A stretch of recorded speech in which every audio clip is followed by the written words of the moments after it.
The following stream contains mature content and subject matter. Viewer discretion is advised.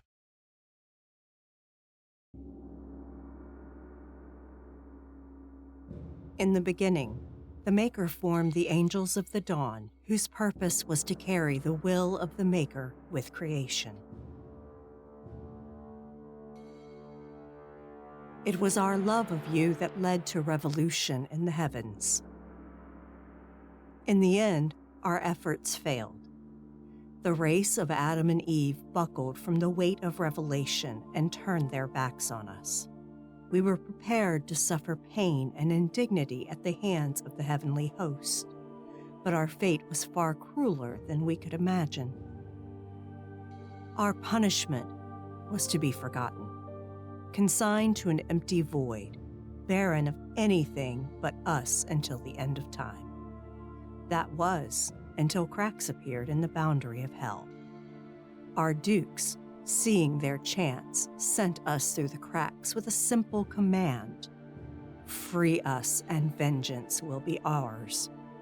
We arrived on a world already on the edge of ruin, and we have seen mankind has suffered enough for our sins.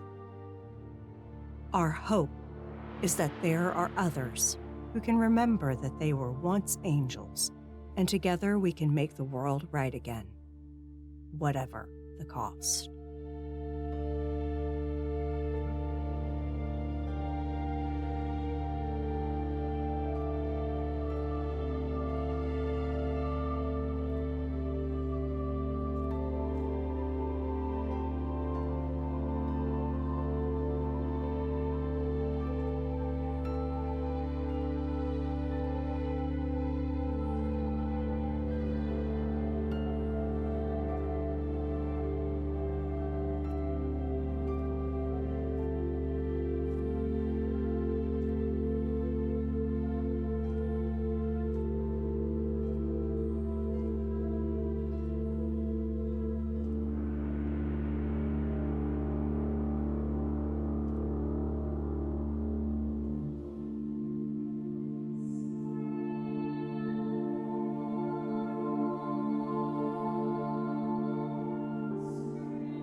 Good evening, everyone, and welcome to McStabber Studios' Demon: The Road to Hell. As always, I am the storyteller, each and every week, Shanky McStabber. And I am Mama McStabber, and I am playing Arazeth the Scourge, who possessed Virginia Waugh. Hello, I'm Maddox. I play Carsador, the Malefactor, who possessed Clark Miller. I am Timberbrad 411, and I am playing Agareth the Fiend, who possessed Thomas Ingram. Happy Palentine's Day to all my single pals out there. I'm House. I play Bazazel the Defiler, who possessed August North. Good evening. I am Ivy Raven, and I play Trimdeziel the Defiler, who possessed Kathleen Stone. Hi, I'm Unconscious Celestial, and I play Juliriel the Slayer, who possessed Michelle Mars Porter. Good evening. Welcome to the Demon Season 2 finale, everybody. Not only is it the finale, but at the end of the episode, we're going to do a giveaway of one of the Demon: The Fallen hardcover books. Now, when I say the giveaway's open at the end, you'll see it on the screen, but you'll have to enter !Demon to enter. And it'll be open for 5 minutes, and then when it closes after 5 minutes, we'll pick the winner, and whoever wins it, well, if you're on our Discord, I'll message you there, but if you're not on our Discord, you're here on Twitch, I will send you a message on Twitch, and so that I can get the details I need to send that book out to you, because, season finale, let's give something to the community. So, when we were last with this group of fallen angels, well, they assaulted the compound, unleashed the full powers of creation once again, and proceeded to free up a group of mortals that were essentially being indoctrinated into a cult. And in the process, defeated the Devourer and good old Chef, the Defiler, the malefactor that was a party to this. Also, he managed to not be there that night, which, it happens. It can't be everywhere. But as we pick up tonight, it is a few days after the events. Now, in that intervening time, there were a number of news stories about a group of people appearing in Columbus, Ohio, in a hotel room who claimed they were from Illinois. And they don't know how they got there. They just walked through a door and ended up there. But because of the red star that's been going through the sky, oddly enough, that was only on the news cycle for about a day before other strange events happening in the world replaced it. The world is going to hell. But as we open up this time, we're going to flash over to, we're opening right in August in your house. It's been a few days after Beth has finally returned.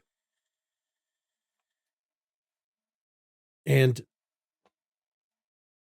as you're coming in, you've been laying low, but you still have things you have to do during the day. She's waiting for you. She's in a chair in the living room. She's kind of kicked back. She's got a pad in her lap, and she's got a book, one of the legal books, that she's checking on some facts for a case. But when you come in, she closes the book and looks up at you. Okay, it's been a few days. Care to tell me what it was all about? Why I had to hide? I don't know if it was so much that you had to. It's difficult to explain, or maybe not so difficult. I'm just struggling to explain it. If you're in trouble from some bad people, we could. There's legal remedies for this. No, I don't think they're going to bother us anymore. But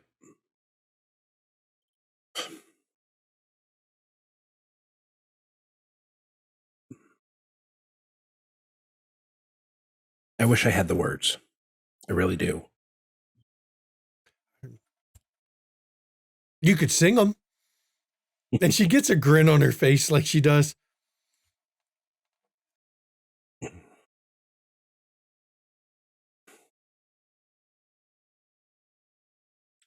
I think some of it was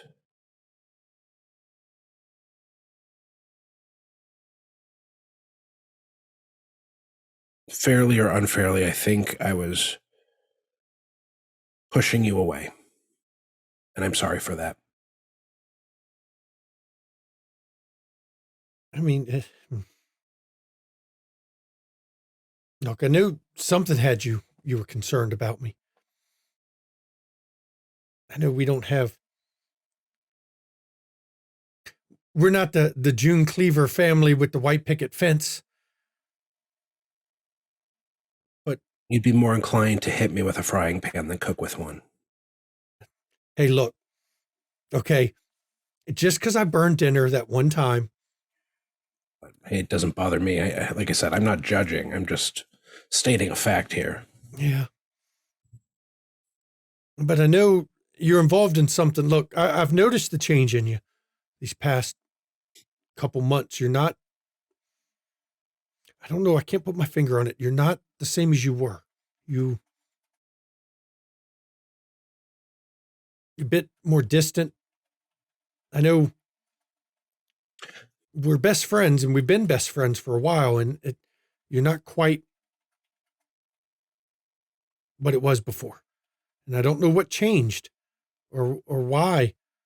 And as time's gone on, I mean, look at this past month. You've been evasive, a lot more guarded.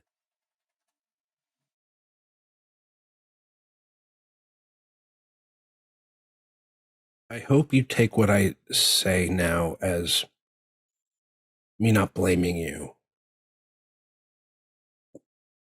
but you're different too, and I think for the better.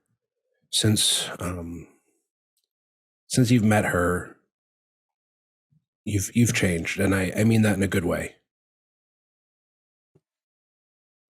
Flattery gets you a lot of places. She is a nice girl, and we really seem to get along. I mean, I think it seems might like work more out. than that. Well, It seems like, yeah, I'm hoping it'll work out. and I think if it's going to, I can't be an obstacle.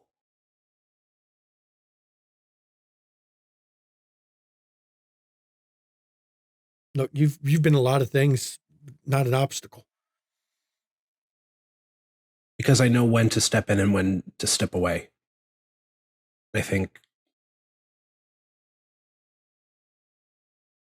it's time for the latter. Look, I know you better than you know yourself sometimes. I know that's not all of it.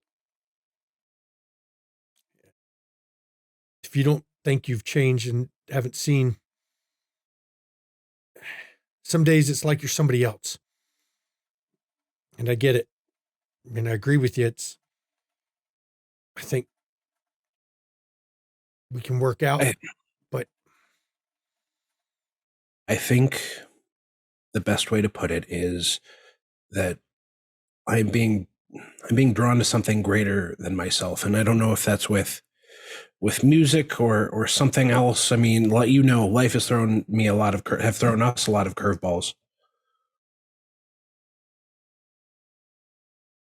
and I feel something's pulling on me, calling me, and I don't want you getting caught in the wake if I don't listen to it. look, what we've had was a lot of ways of convenience, but it was needed for both of us at the time. And I understand if you think it's done, but the way you're talking is like we won't even be friends anymore. We won't even. Oh no. That'll never not be the case.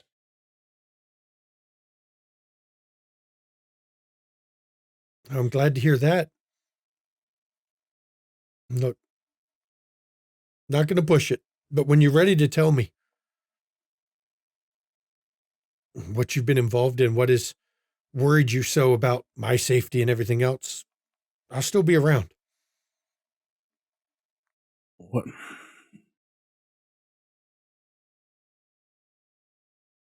Right now, let's just call it instinct.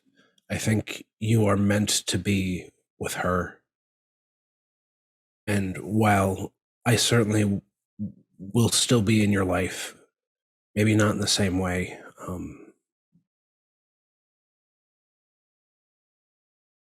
I am not your person. I'm a person. I may be an important person, but I'm not your person. I think she is. I understand. I still have hope she'll find yours. It's tough, I know. Do you remember the last thing I said to you when I called you on the phone the other day? It was the last thing. No, I was kind of in a panic that you were calling me, telling me to not come home in the first place. I had these images of, I don't know, drug dealers or something grabbing you up. No, nothing like that. I asked if you'd have faith in me, and that's all this is. I always have faith in you. I take her hand. And she, as soon as you take your hand, she actually steps closer and just wraps her arms around you. Look, remember, no matter how bad it gets, no matter how deep you are in things, you can always call me. I know. I'll be able to help you out. Same goes for you. But look, you need to take care of yourself too. Your luck is, while it seems lately it's turned to a little bit better than it was, I'd still worry if I were you. I think that's part of it is I'm hoping it's not cumulative. that is just kind of building up. And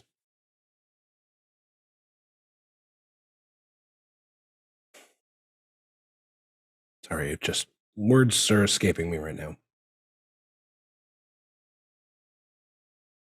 Look, we've been good friends for each other. We've been good for each other. But if you think it's time for us to move past it, I understand. And I'm hoping it'll work out with her. And I'm hoping just call it a different phase of our relationship. We'll always be friends. I'd say even a little more than that. No. Look, you've been the best roommate, and I've tried to be a good roommate for you and confidant from time to time. Look, we both cried on each other's shoulders more than once.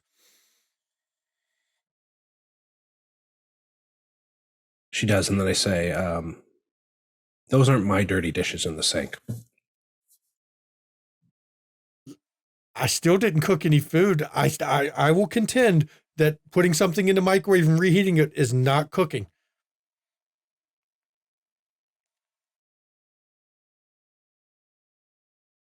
No, now let's at least spend one more night before we go our separate ways on this. Yeah. You got to tell me what you've been up to the last few days since I haven't been around. At least as much as you're willing to tell me. Did you see that thing on the news about those people showing up in Ohio? Yeah, that was very strange. Very strange. That's the same, not even less than 24 hours from when they said there was an angel on the freeway caused an accident.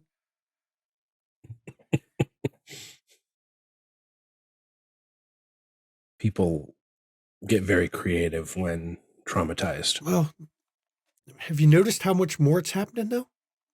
Maybe it's just the news covering it more. That's a possibility. But I swear ever since that Red Star thing started, shit's what been channel getting are you weird. watching? Are you sure you're watching legitimate news? I mean, I watch whatever happens to be on wherever I'm at. You know, I don't watch the TV at the house. Hell, is that thing even hooked up? Beats me. Yeah. But hey, it could be worse. We could be in Ohio. I mean, granted,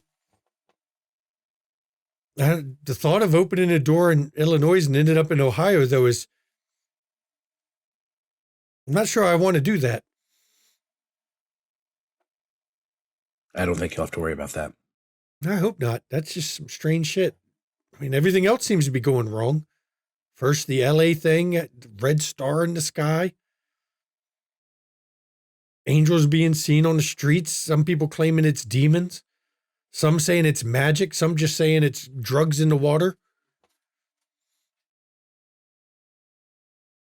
It's a lot to keep track of, But tell me about your day.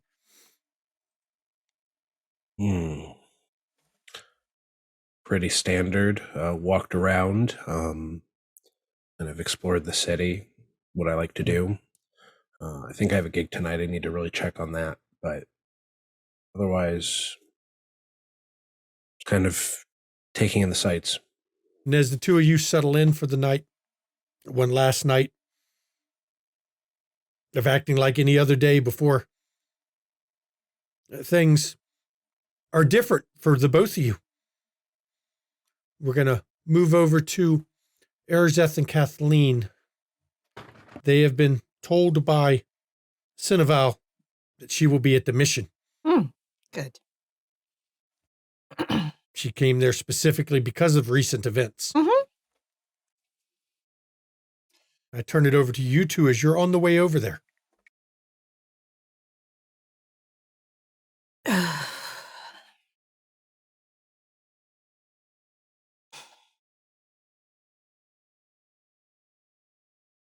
What are you thinking? I mean, I'm thinking for once, Kathleen is not have all sunshine and rainbows to talk about. So Excellent. I don't know. Because I'm fresh out of them. There's just something that just feels off about the whole thing. And I feel like I'm committed to the mission, as it were, to me and what's important to me. Mm-hmm. But I can't tell if they really are. And it doesn't feels like it. But then after, I don't know, after Chef and everything else, I don't know. That's something we can try to do while we're in there. Suss them out for real. Yeah. I mean, because we haven't had a long enough exposure to either of them. Yeah. I don't know. I figure worst case scenario, I just, I'll focus on doing my own thing. So I can still be a Faustian and do the Faustian thing without having Cinny leaning over my shoulder and telling me I'm doing it right or wrong. So. Right. Good. We're of the same mind on that. But, if I have the opportunity to tell somebody off, I'm going to take it. That's fair. I guess I find it's sometimes easier to, I don't know, I don't want to say it's easier to not tell them off, but give them the harsh reality. Yeah. That's what I do when I tell them off. Well, I just do it very bluntly, like a bludgeon upside the head. I see. I prefer the slowly erode away at them so that they can be broken down and then rebuilt. Okay, see, that's much more devious. Oh, is it? Yes, I don't really think so. It's important to help people, disassemble the tower of themselves and then rebuild it into the proper something. I swear, Trim Deziel, you are fantastic. I suppose I'm trying.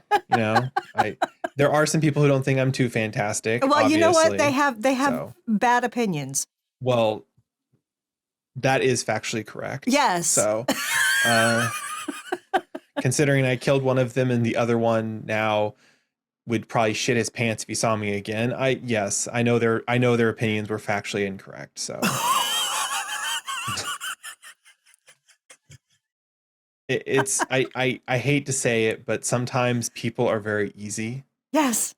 And so sometimes if you apply just the right amount of pressure very quickly, they will change their tune to be more satisfactory or more in line with what you're wanting. So I'm trying to be better about being a stronger, more blunt Kathleen, I guess. Well, I'll handle blunt. You just do your thing, but yeah, directness doesn't hurt. Yeah. Yeah. Yeah, it doesn't. It usually gets attention and people, notice, wait a minute, this bitch is talking to me like that. Oh, well, it's I find if you aren't drawing attention, people are more likely to let their guard down. So true. That's why I'm great as a distraction. Oh, see, I wasn't talking about any kind of actual physical altercation. I was just talking about No, I'm still, even without a physical altercation, I'm still a great distraction. Their eyes are on me because I'm a bitch talking to them like that, and you can sneak up and be like, hey. I mean, I could sneak up and be like, hey, or I could be like, hey. Or, like, I mean, like, reach into their mind and make it so that they get the hay from whoever it is they need the hay from. Well, it looks like we're here. And as you pull up to the mission, it's busy, though it is not as busy as the last time you were there. And as you walk up to the door and enter into the main room, you notice there's not as many people eating food as there was, as if with the loss of the chef, not as many people are enjoying the food as they were before. But as soon as you step into the main lobby, your eyes are drawn automatically to the front desk where there's talking to Rebecca is a woman, very tall. You'd put her 6'1", 6'2", long black hair, she's wearing a skirt suit with high heels, and she's obviously knows everyone is watching her. She's speaking quietly with Rebecca. But as soon as you walk in, She turns and looks towards you and smiles Hmm. and starts approaching. Now, Virginia and Kathleen. Down the hall, please. All right. And as you walk down the hall with her, she walks without even a backward glance as she takes you down the hall and into, well, actually, it looks like it's an office for counseling sessions that were set up for Kathleen. Mm-hmm. But this individual sits behind the desk and motions to the couch for you two to have a seat. Arizeth enters last and closes the door. Senny? Of course. Mm-hmm. What? Sit down. Don't approve of this? You want No, me to? this is fine. This is fine. Would you rather talk? It's just different from the last time we saw you. Well, I understand. form's immutable. I understand that. It's very nice. Thank you for seeing us. You wear the body that is most useful for what you're doing. I find this one works quite well when I'm at the desk. You wanted to meet with me.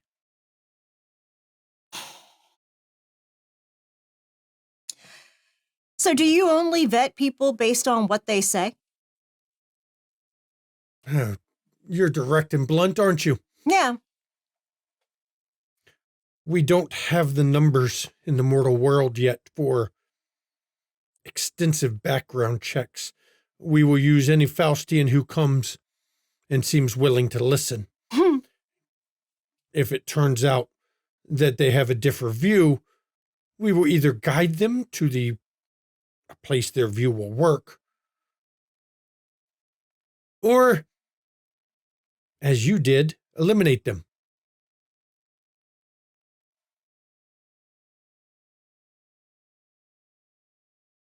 Yeah, where their malefactor friend got away. That is most unfortunate. I have a feeling he is the brains behind this particular organization. They are not good at people things, but they are very good at making plans. Mm-hmm. That's a blessing and a curse he wasn't there when we raided the place. How did the raid go?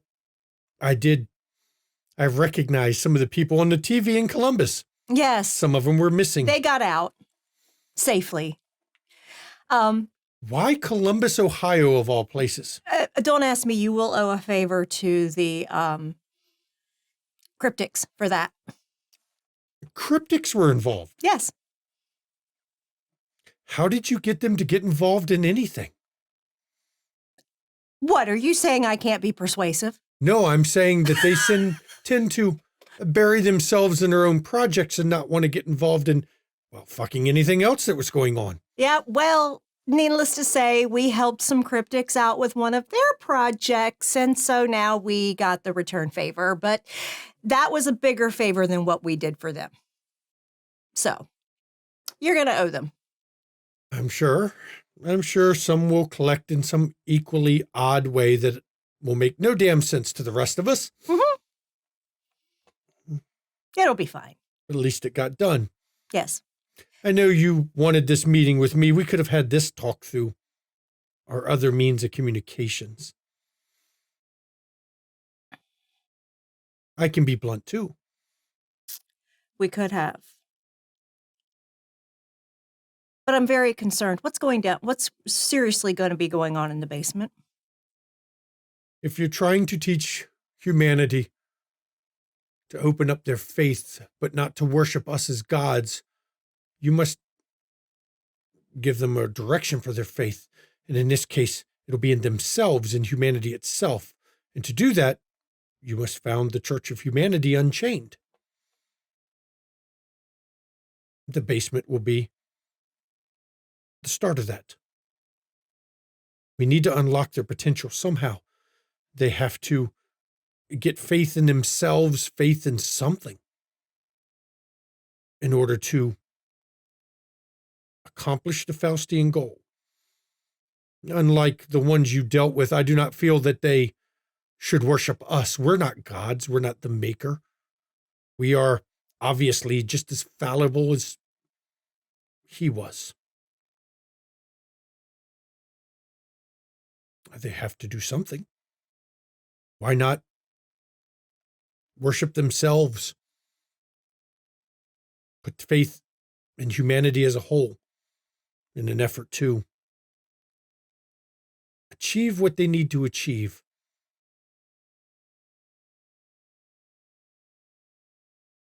The goal is still the same. The maker must be brought to justice for what was done, one way or another.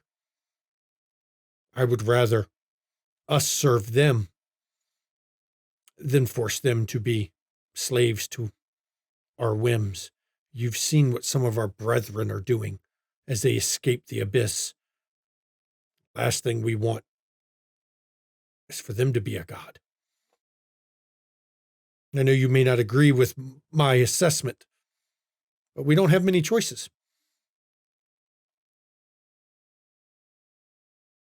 It seems rather, I don't want to say dead, but dead seems to be the operative word here. Out there, are you sure the people who have been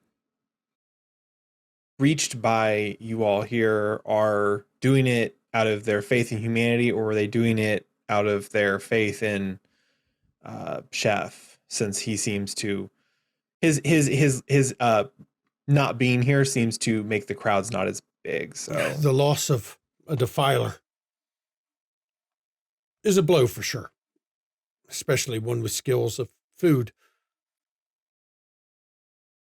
We'll make up the ground eventually. We have more time than the span of a mortal life, unless you believe the silly-ass prophecies, which I don't. I am not a cryptic. Why did you ask for Rosemary?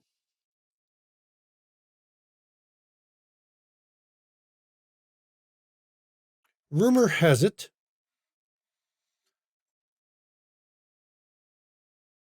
that there are no more female children being born. Just because we're Faustians does not mean we don't have fiends who can check the threads of congruence. From what we understand, she would be the last to give birth to a daughter of Eve. I don't believe in the prophecy. I believe it is something that can be changed. It can be, there's no such thing as fate. It's not fated the world to end. You really think that? Have you paid attention to the state of the world? Even before all this weird shit was happening. I remember the end days of the war. I remember when reality was consolidated to a single existence. We thought that was the end then. It wasn't. It was just something different. Yeah, well, we didn't do this.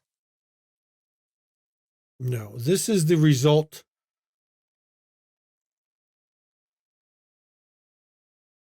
This is basically everything we did undone. No, we caused this.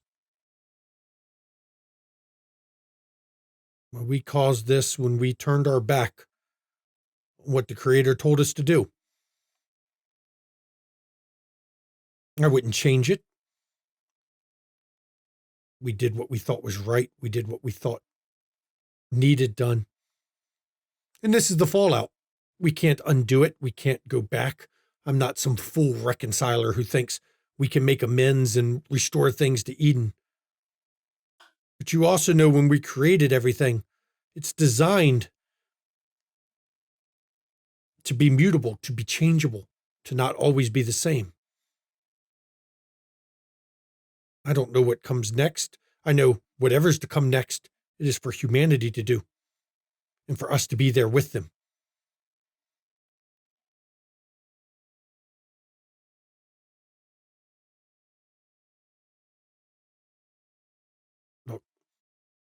us Faustians don't all subscribe to the same vision of things. It's true. But I'm just curious what your stance is. I am looking for a way. The prophecy can't be the end. But what if it is? If it is, then what's the point? Why fight at all? If everything is going to be destroyed, if the world is going to be undone, if reality itself and everything we labored to create is destroyed, and it's fate that it is destroyed, what does it matter? Would you not give them the best moments possible? No, I would seek to prove that that is not the fate. Even that prophecy talks of 3 paths to walk. Mm-hmm. No clue as to which path. One leads to destruction. The second leads to destruction. The third leads to a destruction with rebirth. Mm-hmm. If you're making a prophecy, that's one sure way to make sure that no matter what happens in the end, you were right with your prophecy. They hedged their bets.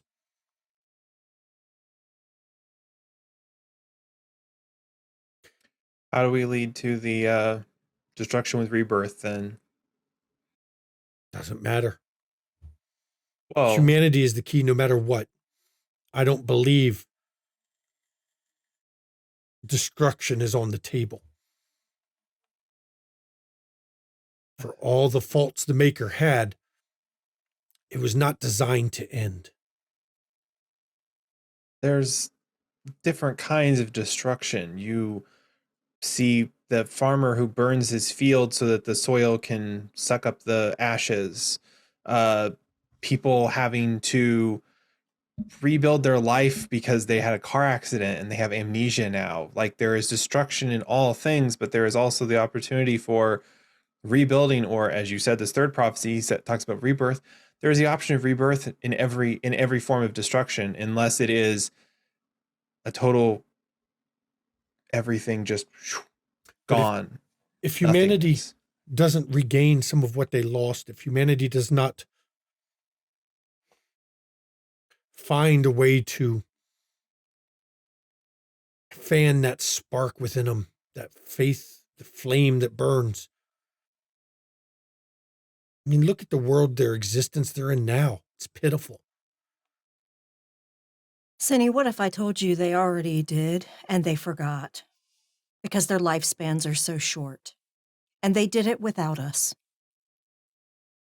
Why are their lifespans so short? Because of us. But they did it without us. They found their spark. They created a new divinity that spawned its own creations. I would have trouble believing that. I have searched ever since I was free for a sign of divinity. I've seen none. Don't know where the Maker went. Well, I'm not talking about the Maker's divinity. I'm talking about something made from this earth itself. I've seen no sign of that. Yeah, well, I have. It's called, I don't know what they call themselves, but it's a fucking werewolf.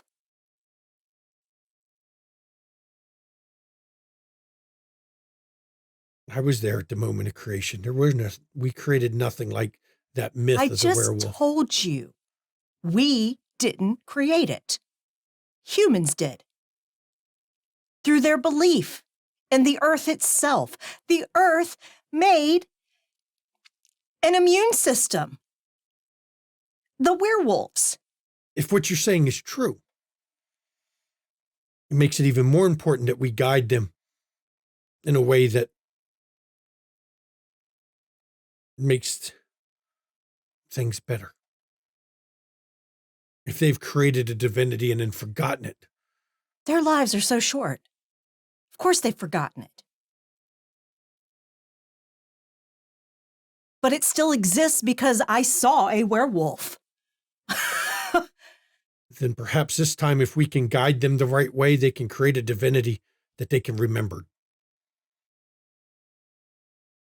Look, I've seen what they call their Bible. Oh, that's a farce. Do you not see the hand of one of our own in its Oh, writing? of course I do. They remember bits and pieces, but it's falsehood. So if they've created a new divinity, then we should guide them and shape them and help them create a better one. Because I've looked at this earth. I don't know a malefactor around that has said things are right with this earth. Mm-hmm. I've seen nothing but despair from fiends who say that the great machine is broken. Things are off course.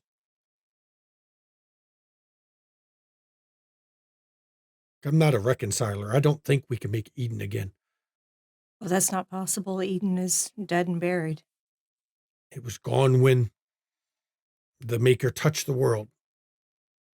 Eden ended then. But humanity can be guided. They can be led. So they take their rightful place. And we serve them as we once served the Maker. We fell for them. We are there.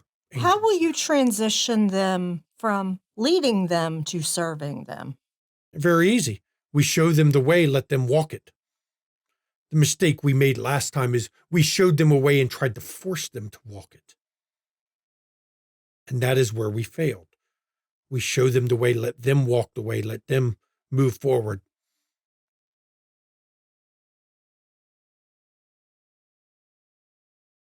There is a plan.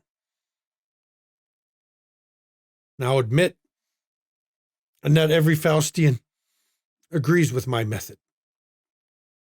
I'm not saying I disagree. I just find some, I guess it is loopholes in the plan, as it were. We have to be more flexible. We had plans last time, firm plans, exciting plans, rigid plans. And the first time, things happened we didn't account for. Our host turned into 5 legions. Each went their own way, doing their own thing. The plan was broken.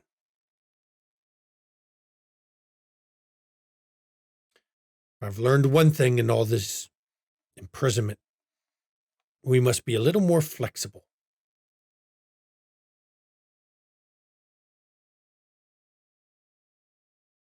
And yes, it's very defiler of me to say that now, isn't it? Yeah.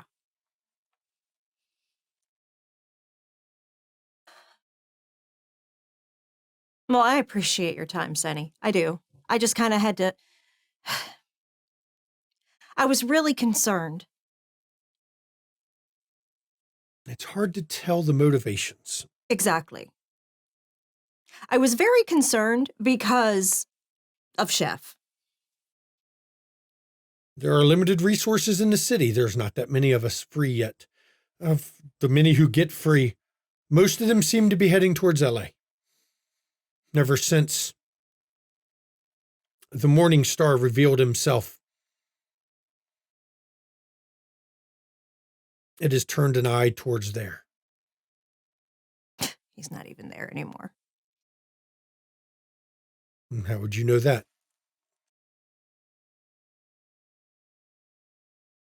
A mother always has her ways.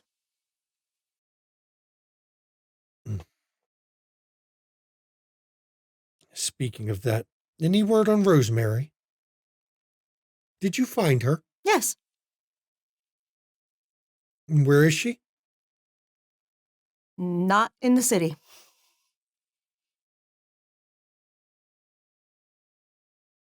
I asked all members of the Faustians to inform me if they located her, and you did not. No. Why was this? Hard to understand motivations. I was going to say, the people who actually found her were not Faustian, and we did not have the power or place to poach their prey, as it were. So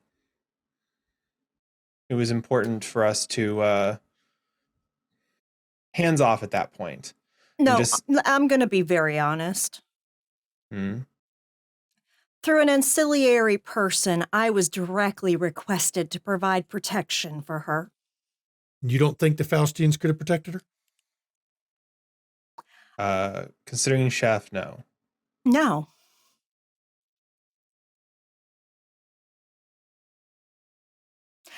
And she was no longer human at the time I saw her. What was she? One of us. One of my house. Our kind cannot give birth. No, that's the thing. Something happened to Rosemary and she got possessed. While still pregnant, and the baby survived. I have been told by numerous scourges that is impossible. Well, this scourge is telling you that baby was born. I was there. So those other scourges don't know their asses from hole in the grounds.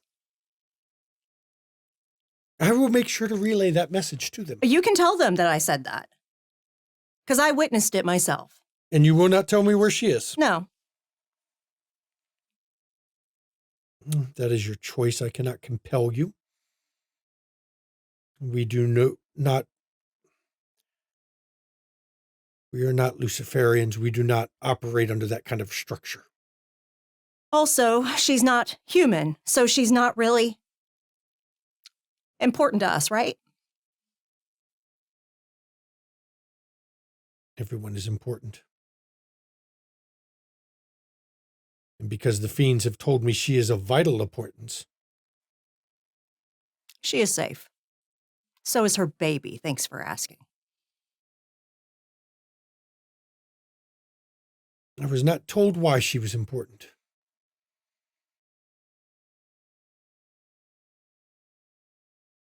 As I said, I cannot compel you.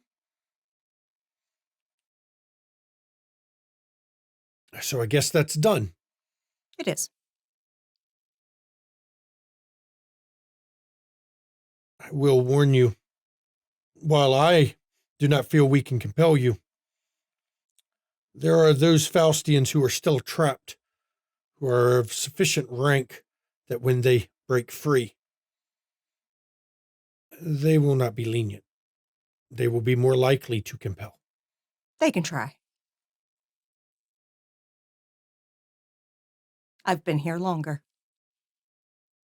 Do you really think you're powerful enough to take a fell knight?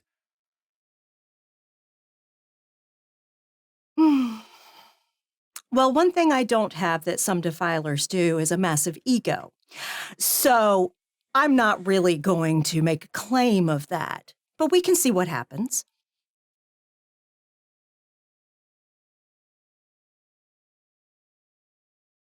Very well. It is what it is, right? It is. None of the knights have made it free yet. There's a good chance they won't for a while.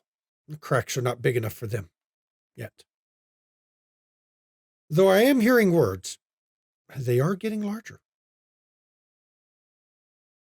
I'm not surprised. Everything's falling apart. I have asked some slayers to investigate that. I want to know why it's failing. If I can find why it's failing, we can accelerate the process to free the bodies we need.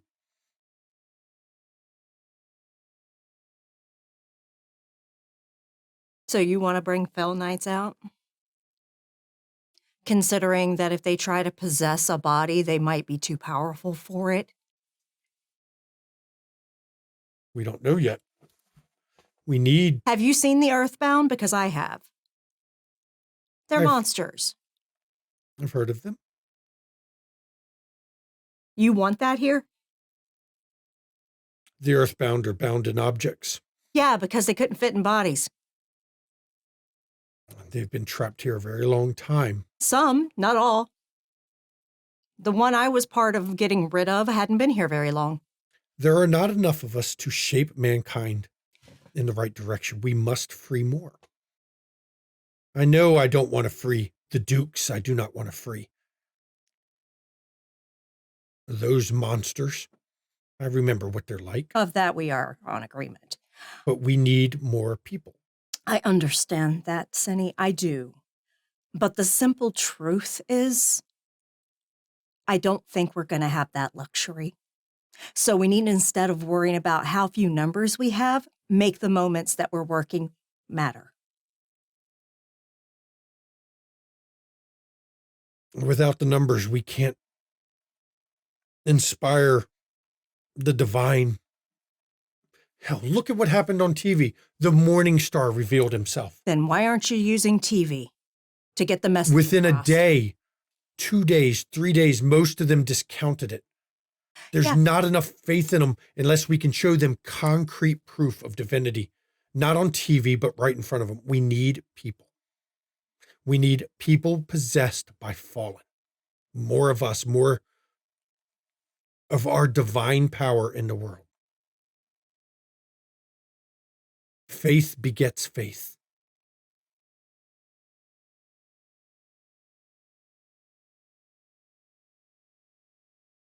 It's the only chance we have.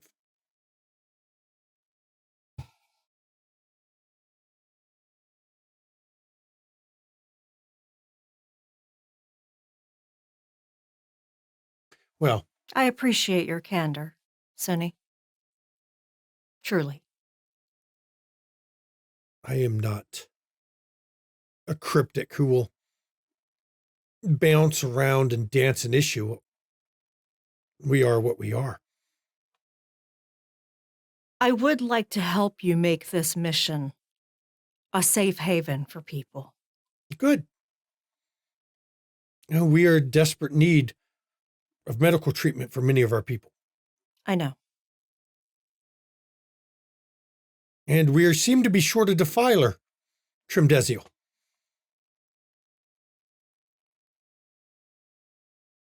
Short how? Well, the chef is gone. We brought him in with food before. Perhaps counseling will be a better way. I mean, yeah, people want someone that'll listen to them and someone who will sometimes give them answers to things, but I can't be here 24/7 like Chef was, or mostly like what Chef was, according to the people we spoke to. So You don't have to be. I am unable to do it because I'm running around the world putting out fires. Well, I've got some ideas. I'll try and implement some of them here to help get the wheels turning on things. So This would actually be a good opportunity for students as well looking for clinical experience. I'll leave it up to you to decide all that. As I said, I am way too busy. I understand. I don't envy you, Sonny. Running Faustians is like herding cats, I'm sure. At least they're not cryptics. it may seem obtuse, but we don't need to worry about Rebecca getting in our way if we decide we want to make some sort of changes, or do we need to go through her, go through you? I will make sure she understands. All right.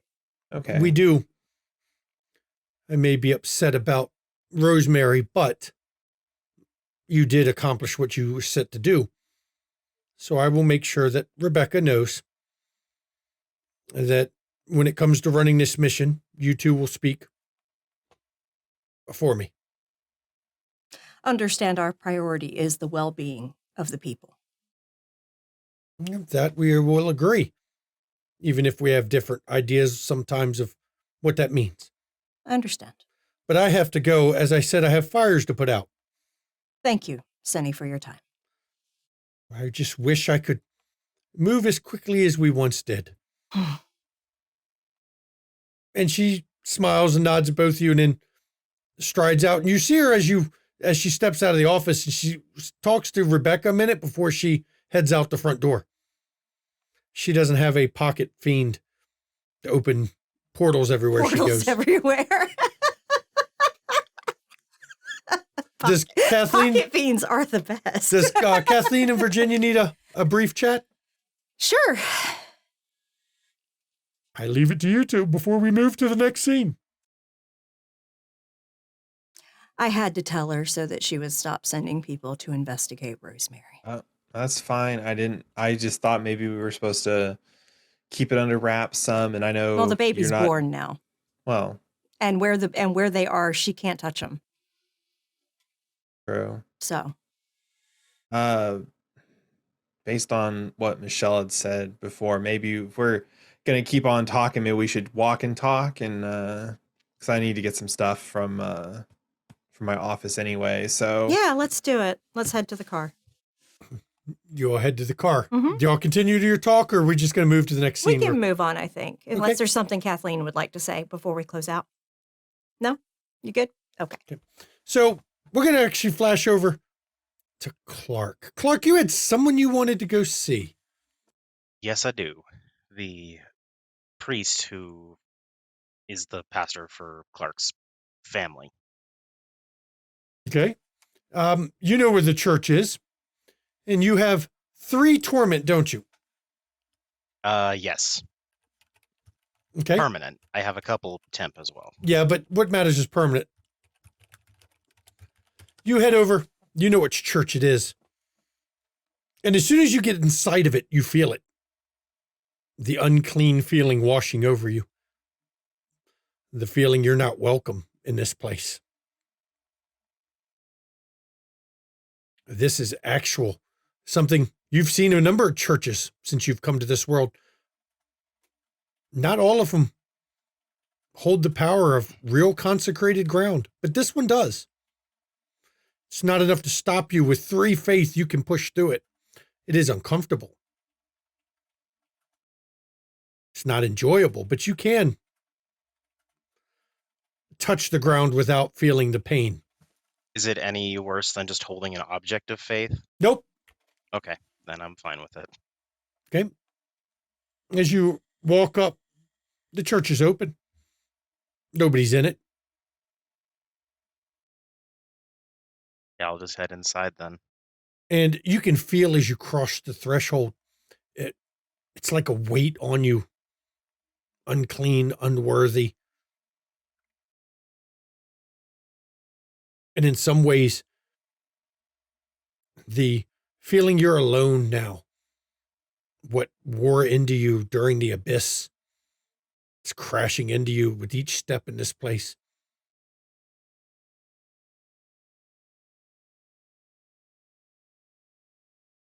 But on the plus side,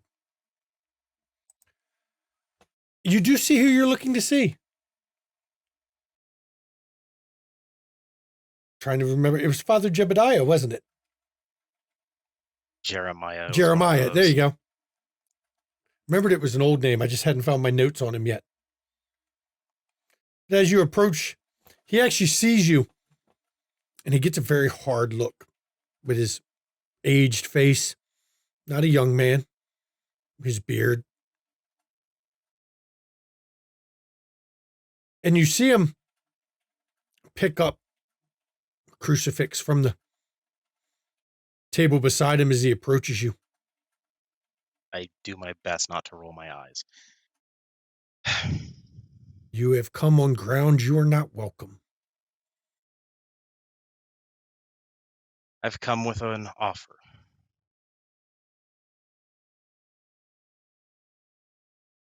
Now, why would I take an offer from one of Lucifer's servants? Because I am not.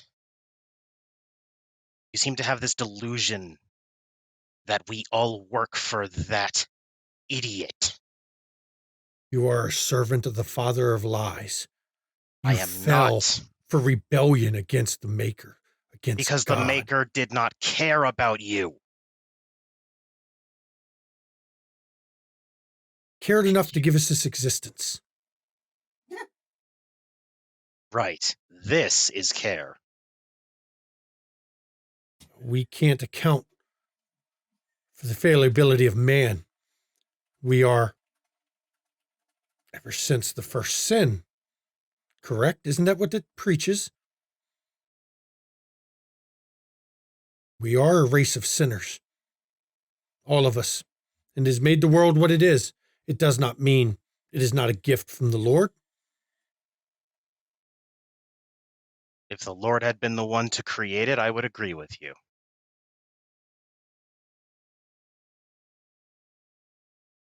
If anything, you worship someone who was very excellent at delegation.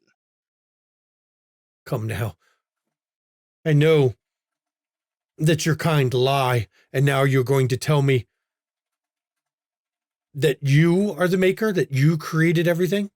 Everything, no. The distance between us, that is what I have created. The distance from the floor to the roof. Latitude, longitude, space. If you wish to meet the creators of life, I know one of them. If you wish to meet the creators of the heavens, I know one of them. Everything was a piece of a whole. You come spouting lies in the house of the Lord. Perhaps I'm a fool for making this offer, but I do still wish to extend it to you. Well, speak. It's obvious you have found a way to walk this sacred ground. Speak before I try to cast you out. If it is any comfort, Father, this ground very much dislikes me here. It should. This is a holy place. It is a powerful place.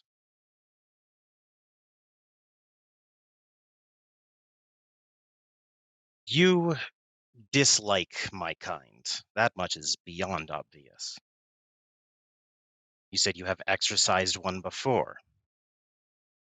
How would you like even more targets? We do not have to like each other, but I can offer you power in exchange for you helping me hunt down and remove more of my kind. Yeah, the serpent's tongue. You offer something I would want, and that is the first step to corruption. I will give you nothing. If you wish to turn against your own kind, do so.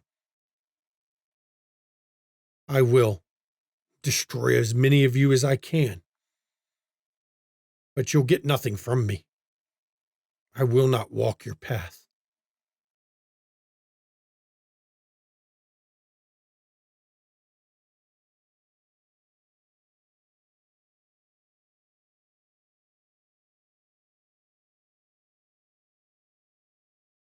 As always, your kind war amongst yourselves. And that is the problem with rebellion, isn't it? Once you begin a rebellion, you can't help but rebel against everything. And do you truly think that you're strong enough to stop whatever's coming on your own? I'm sure you saw what happened over LA. Despite your belief that I serve some ill-equipped leader, I do not respect that entity. I do not want that entity here. If it were to shrivel up and die, I would happily dance upon its grave. I can face what is coming because of my faith in the Lord. He will answer our prayers when the time is needed. He will return when the time is needed. May God strike me down now if that is true. It's not needed. Why would he show to you, the unclean, what he is? He will. Would it not make more sense to eradicate me then? When the time of judgment happens, he will once again turn his eye towards our world. Yeah, storyteller, this guy is pissing me off, so I'm going to try and grab his lapel. Okay. It's not hard. Keep this firmly in your deluded skull. The Maker abandoned you. You know that. I know you know that. It was the one bit of reaction I could actually get from you. We built this place, existence. To let it fall to ruin is not something we want. You can say all the divine, righteous bullshit you wish. It does not change the fact that humanity is going to suffer and die without our help. The Lord did not abandon us. He may have turned his eye from us. He may have turned his eye to other acts of creation. His eye will return to us. You lay hands on a man of God in his holy house. If it makes any difference, I'm touching your clothes, not you. Even if I were to lay my hand directly upon your face, I would not be touching you. Humans are more than their form. You will unhand me in this house, or you will regret it. I let him go. And you notice the way he's holding the crucifix now is in an odd way. It's held almost like a dagger. And the tip of it apparently has a blade on it. I wish there was truly a better way to convince you. You're something special. Beyond your faith. As if that's truly what it is. I have It's your power, not your maker's. When the time of judgment comes and the Maker returns to this earth, he will make you pay for your crimes. I know he will return. I'm paying for them with every second of existence. A parting gift. And I'll take my low torment apocalyptic. You do have, you can do your low torment. One person cannot stop you, though you feel the weight of the faith in this place pushing against you. It does not stop you from assuming your form. And I step back as I do it.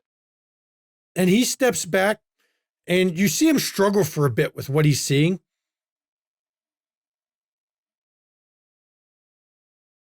That doesn't change anything. The servants of the father of lies can take fair and foul forms to pull us from the proper path, to corrupt us.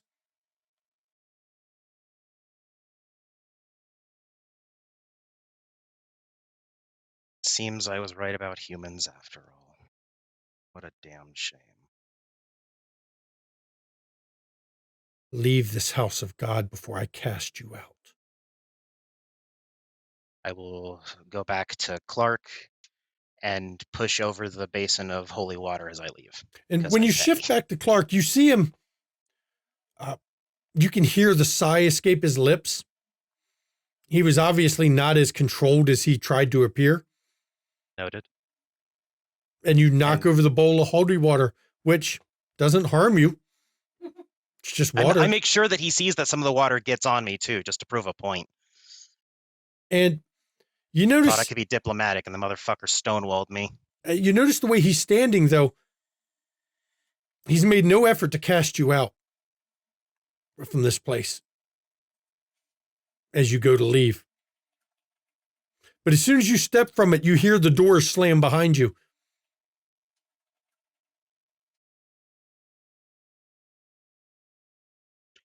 I'm going to do a quick ping to both of my thralls, let them know, don't go near that church and that priest. Okay. You head out. I try not to command them, but this time it's very much do not go near that church or that priest. And then you head out into the night. Mars, you're at your apartment tonight. You can feel it before you see it. And then you hear it. You feel the spirit world close to you all of a sudden. And then you hear the howling winds, the storm of emotion that rages on the other side of the shroud as behind you, a tear rips open. And in steps a large slayer. Long, tall and thin, wearing the shadows around him like a cloak, bearing the scythe that you've seen before.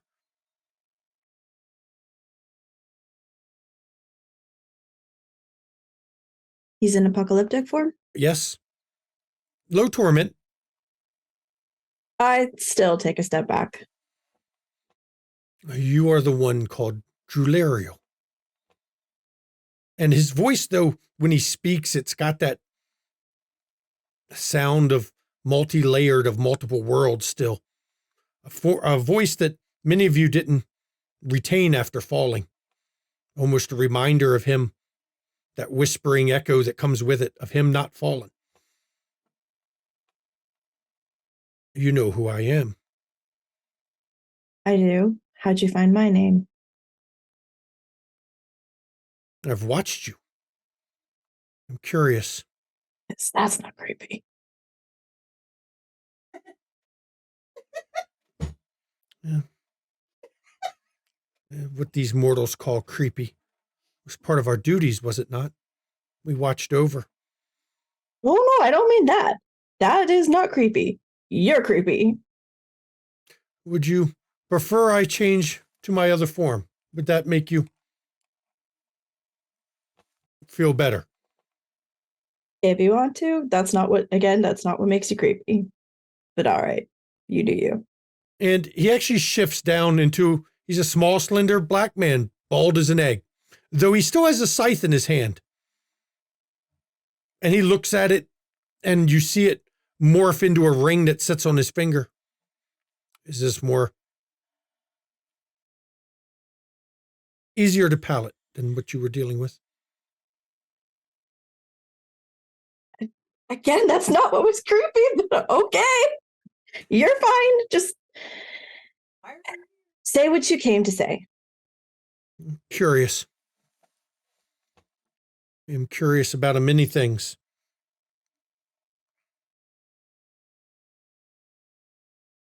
Why have you returned?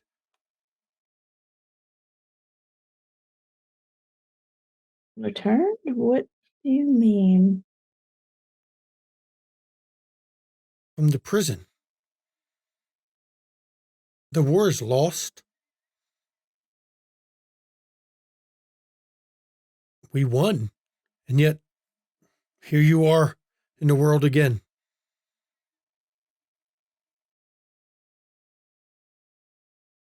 Well, you see, I know you may not remember every little detail about every little tiny person, angel, demon, but I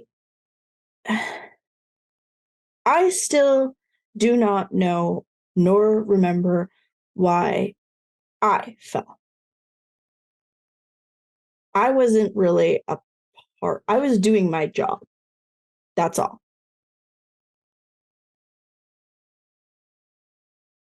It makes us similar. I did not fall, yet I was imprisoned like you. I was trapped there. I do not know why. I was not told. I was forced into that prison with the rest of you. I did my job. I fought the war. And my reward was punishment. I'm trying to understand. Was I spared because of this moment? Am I to take the war up again? Destroy you all one at a time? Remove those who were here? Is that why I'm here? I've destroyed many of the fallen. Yeah, last we spoke, you seemed kind of, pardon the pun, hell-bent on continuing with what you were doing. So Look, I'm tired. Do you want a drink? Can I get you something? Go sit on my couch. A drink? That's an odd thing. No, I will sit. I'm still, you would think after being in this body as long as I have, I would understand it all, but I don't. Look, I'm unsure if I'm doing what I'm supposed to be doing. And I followed you, and you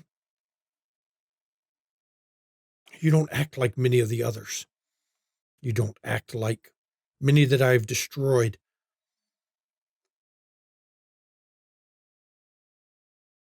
And I am worried. The great betrayer met with me in Greece. The morning star. He tried to convince me I'm on the correct path, that the only true purpose is to destroy all of the fallen as they come into this world. That is why he sent Max to see me so that I could regain my scythe to do it. But if the morning star says that is what I'm to be doing, wouldn't that mean I should not be doing it? I mean, You see where I'm conflicted. mm-hmm. And I have not seen the conflict as I've watched you. You have stayed true to your own purpose. You have not reveled in death. You have not forced the souls from the body unnecessarily. You have tried to be closer than what you were. I'm trying to understand where I stand. Valerial sits down on the couch cross-legged and kind of just folds her arms. Do you know what I created? No.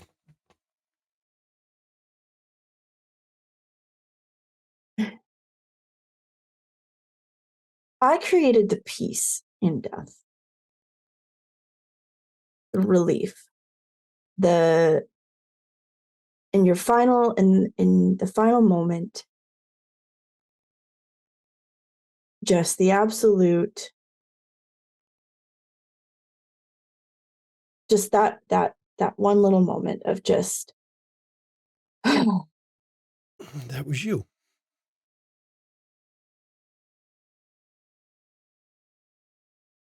forgive me. I don't believe I remember exactly what you created. I created that lack of pain as death approaches. As you hit that final moment when the pain eases, the numbness that spreads through as the soul is pulled free. So why do you think you were so drawn to reaping the souls when you created something like that? Look, what we did in the war was horrible. We all did things we shouldn't have. All of our houses abandoned our duties in some way or another out of anger. And then I sat in that abyss, that hell, for eons. Twisted. All I had was my hate of all of you who surrounded me. With no form, no body, no way to even lash out at you. Then I come here. And what do I find? Humans walking with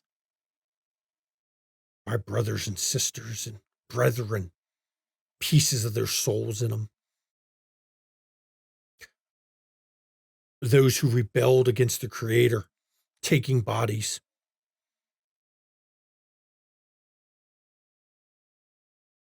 So I began to continue the war.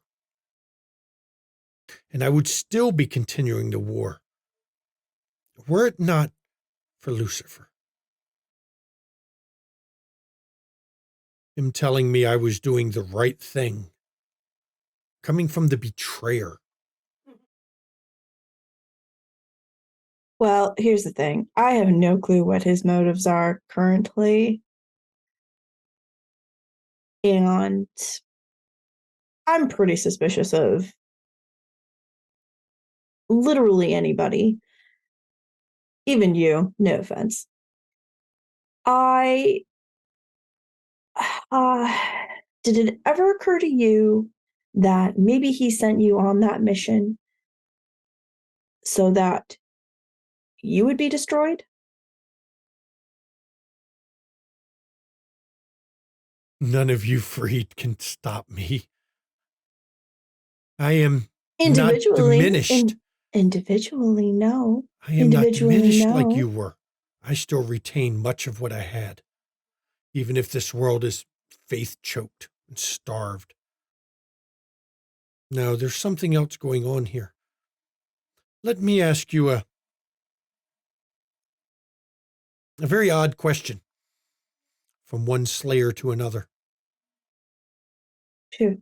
Do you fallen deserve to continued existence?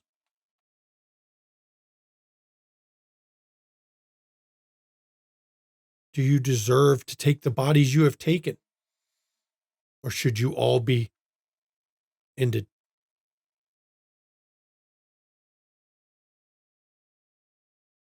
For every one I've seen like you who seem to remember what you once were, I'll see 20 who do not. I do not think it is a matter of deserving or non-deserving. And I think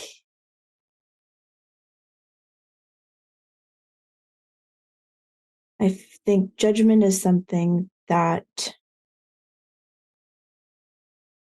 should not be done en masse.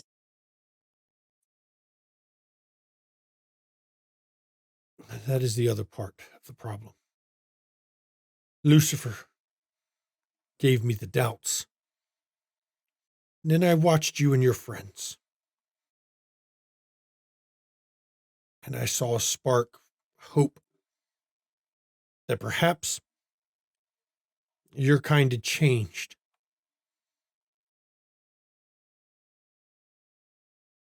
I've seen so many that haven't.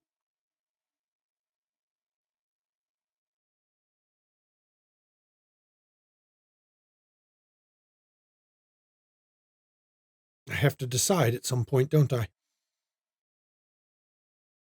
Only you can make that decision for you.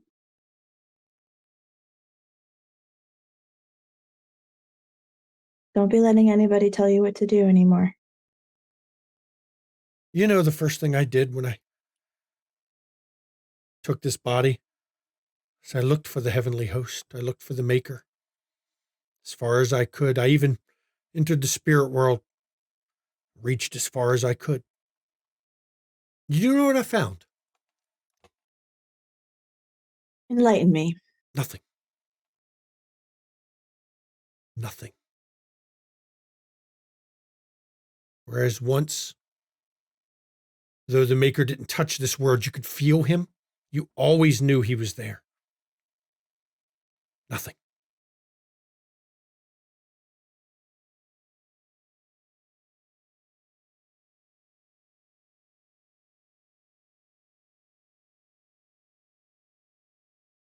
We were made to serve.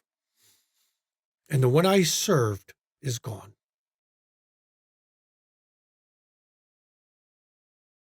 We of the lowest house We knew more than any of the others about duty. And we were tasked with the most important task of all, to usher the souls. And yet, that duty's gone.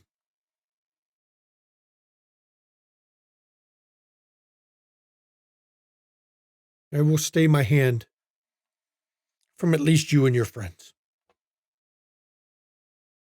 I think I will use you as a baseline, a way to prove some of you are worth saving.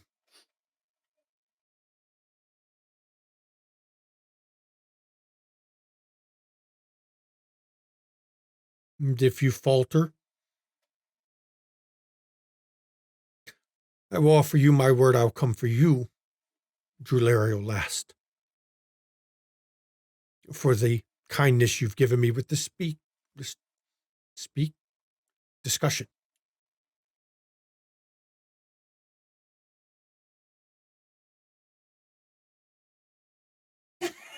And he stands, and you see him motion with his hand, and the scythe instantly appears in it as it rents a hole into the spirit world right there in your living room. And he steps through it, and it closes behind him, leaving Drulario alone once again in her apartment. I'm fucking speechless. And now, before we go to break, we've got one more scene. Thomas, you've been in the fortress, hidden away, looking through the libraries, though you don't remember much of the divine language bits and pieces. Aramel walks in. Agorth. Does something trouble you? No, I just find more comfort around books. People are tiring. You say that, but you are one. It's odd.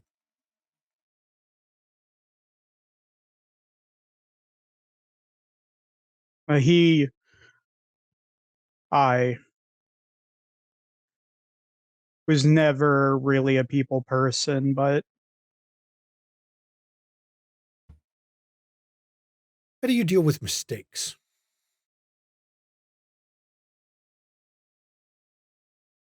What if you realize that everything you've done up to a certain point was wrong? How do you reconcile that? How do you get past that?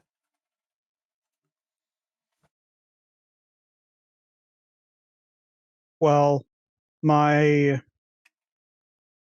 compatriot would probably tell you that the path got you here and you can't change anything behind you. So learn from it and move on. You read the threads like I do. When you see something coming, you always have that question.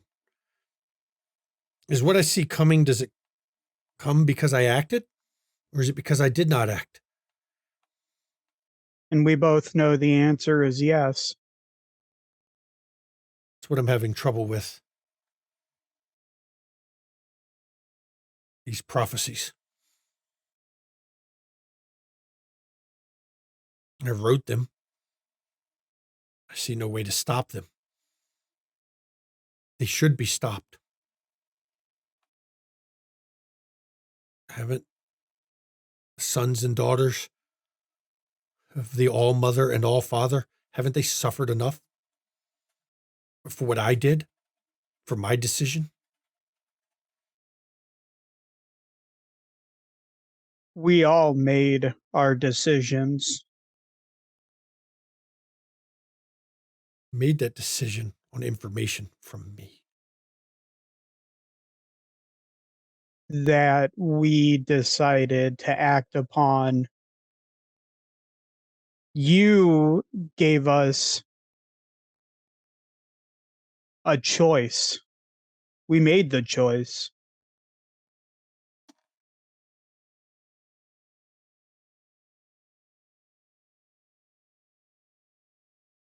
I'm finding myself having a problem that I never really had. Uncertainty.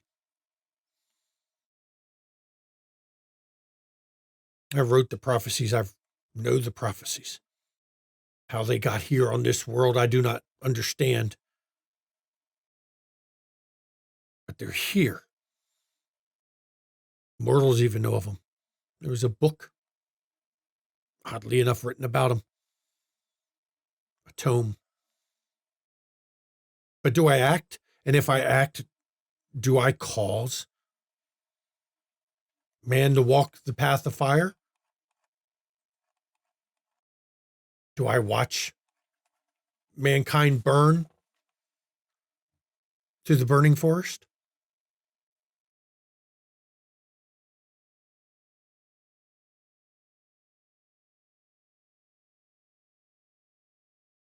Uncertainty is a problem for us, isn't it? I would argue uncertainty is a problem for everyone, not just us. The problem is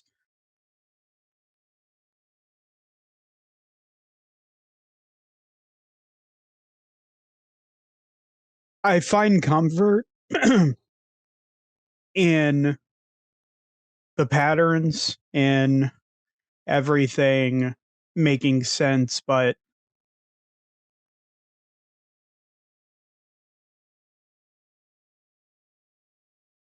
my time in Thomas's shoes has taught me that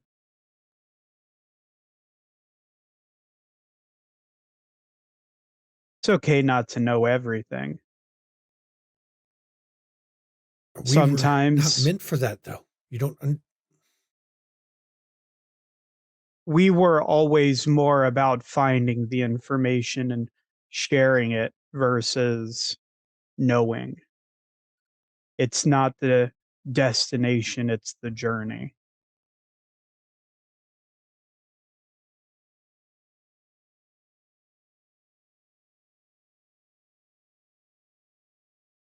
You make the choice that seems best in the moment and you deal with the consequences.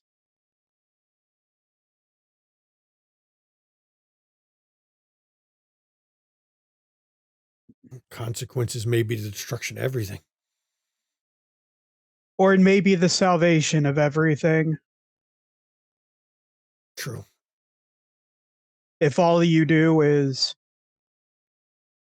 wonder if this, if that, that's all you'll ever be is uncertain. Act.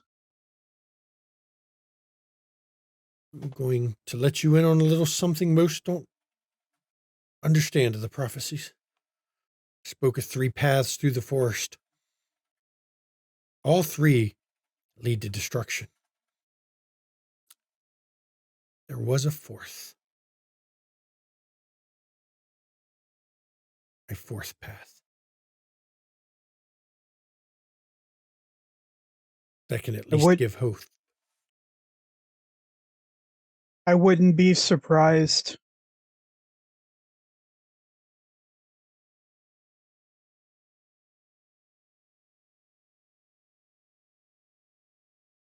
That is the path.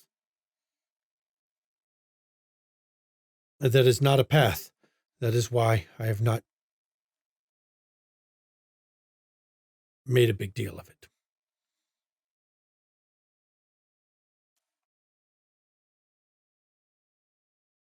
Well, thankfully, I know someone who is quite adept in making paths where they don't exist.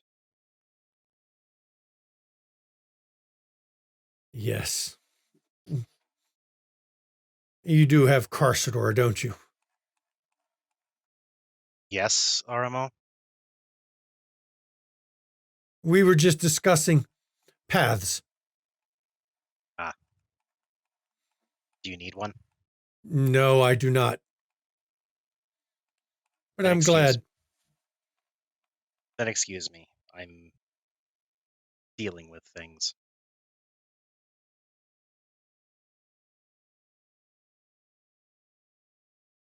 Time is short for us all. I can hide here, in here, reading my books.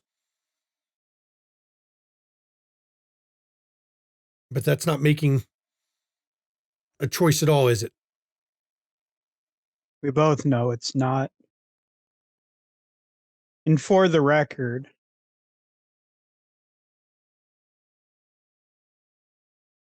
a lot happened because of the choices I made from your prophecies, but I don't regret the choices I made. Not yet. Because at least I made a choice.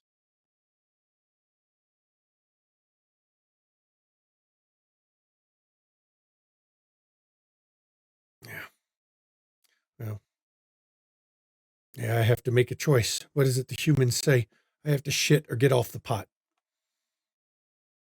They do like their defecation metaphors. That they do. Well, read what you can of the library. I doubt half of it makes sense. It doesn't even make sense to me. Can't remember half of why I wrote what I wrote. Yes, I realized as far as languages go, this one is particularly difficult. I have a theory. We know the humans were unable to decipher the divine language after the time of Babel. We could still speak it, read it, write it. I think the human side is warring against what you are and making it hard to understand what you're reading. We are not what we once was. There's a duality in things. But some could say they make us exactly what we are.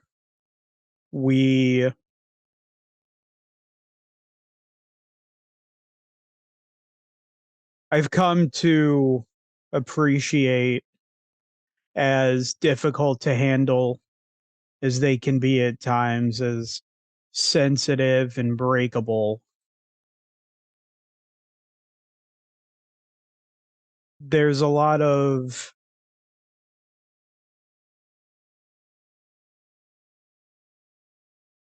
good that can come from them, from this condition we find ourselves in.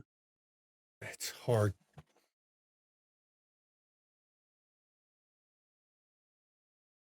No. Guess I'm going back out into the world. And if you ever make a choice, you know where to find me. I will. And he turns and walks from the room, leaving Thomas in the library. Right here, everybody, we're going to go to break. We will see everyone, some heavy scenes from actually everybody this half of the episode. We will see you all in 10 minutes. Please enjoy the break. And we're back. Welcome back. I'm going to point out before we get into the second half here, please stick around to the end. Once the episode ends, I will announce there's going to be a giveaway. You'll even see text appear on the screen right over here. No, on this side. On this side. And when I say it's open, you'll enter !demon to enter. And it'll be open for 5 minutes. And then once it's done, we'll get the winner picked. And I'll contact whoever it is, either on Twitch if you're not on our Discord, or directly through our Discord, so that I can get the information to send you the free hardback cover or hardback edition of Demon the Fallen. Now, as we're picking up in the first half, there's some deep philosophical discussions.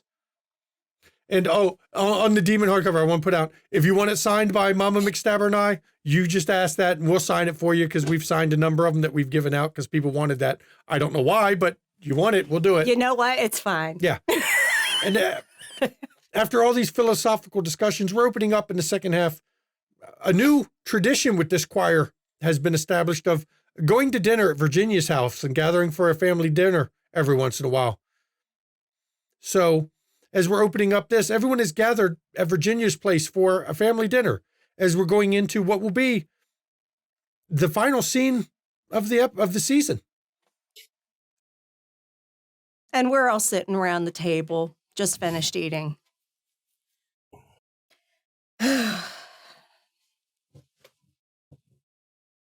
Thank you all for coming.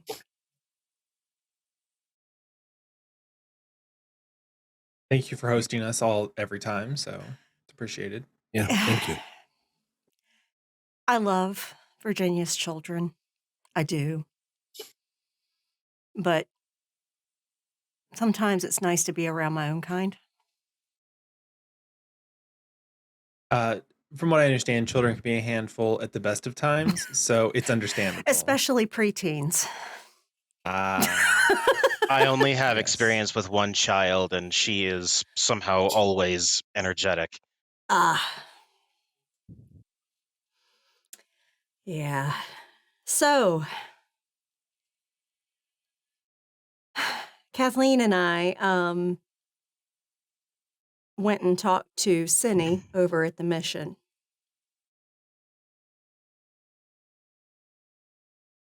Got a vibe on her, what her motives are. Oh, and found out they plan to use the basement to basically start a cult. But it's one where people will believe in themselves. And somehow they're going to go from leading them to believe in themselves to following them once they believe in themselves. And I still haven't quite figured out how she's going to work that. My limited knowledge of cults, isn't that how they usually get you, is to make you like believe in yourself first, and then it leads to some bad stuff? Trust me, I'm sus. Very suspicious. No Kool-Aid, right? Where they're not giving away Exactly. We're not having a Jim Jones incident. Actually, that was Flavor Aid, which is an off-brand. That's true. I will say she did confirm that they were leaning heavily on Chef's use of his talents to keep people coming in.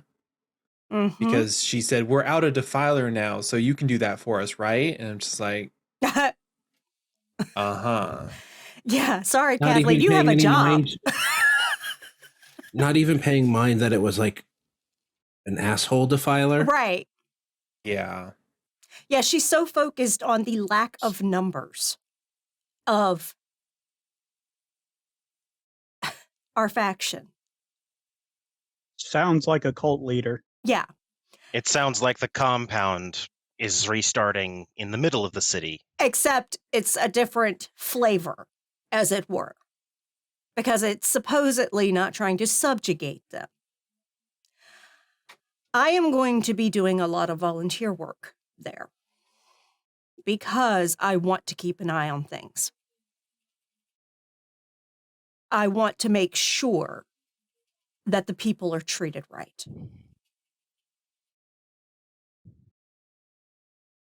Yeah, we were given the green light to tell Rebecca to shove it. Yeah. And we can do whatever we want for the most part. So that was a positive. She seemed to think that Virginia and I were trustworthy enough that we could basically run the ship for her at the mission. So you can tell how thin she is spread. Yes. She's basically running all over the world trying to wrangle all the Faustians around the world. So she doesn't have time to personally manage any one place.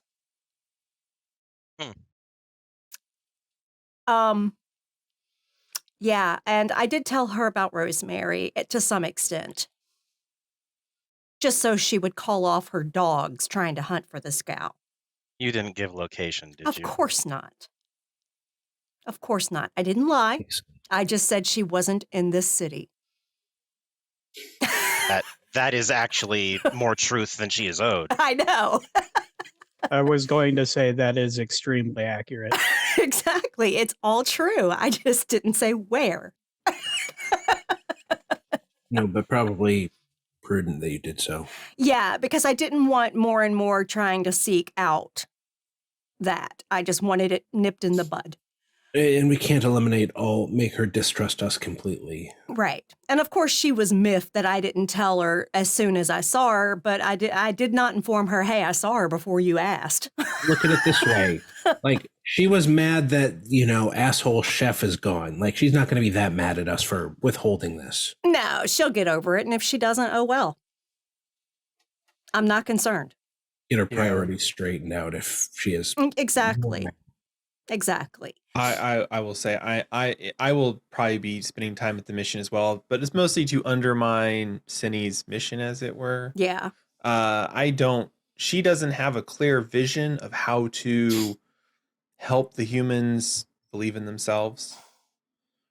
And so instead of like slinging, creation at them and sticking bowls of stew in their face, I'm going to try and actually give them some of the proper tools to allow them to rebuild themselves and be better. Yeah. So, ooh, does that include one of those posters with like the kitten hanging from the tree, being like, "Hang in there, buddy"? Like, Okay, that poster is cute.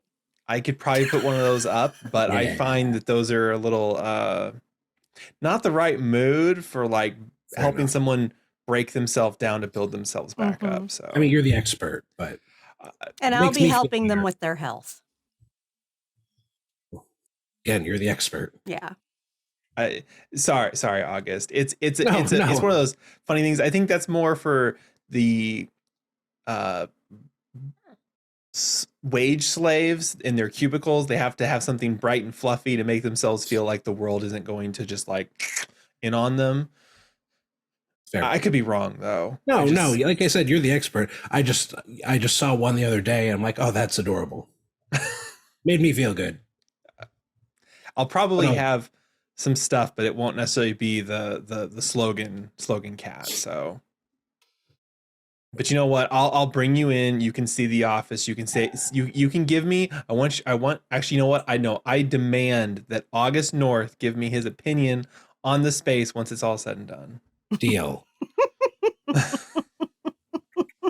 What's that method from, I think, China? Feng Shui. Feng Shui. That place is more like funk shui, but and it's a basement. It has a lot of work to happen. Yeah. Yeah. Yeah. There is that definitely.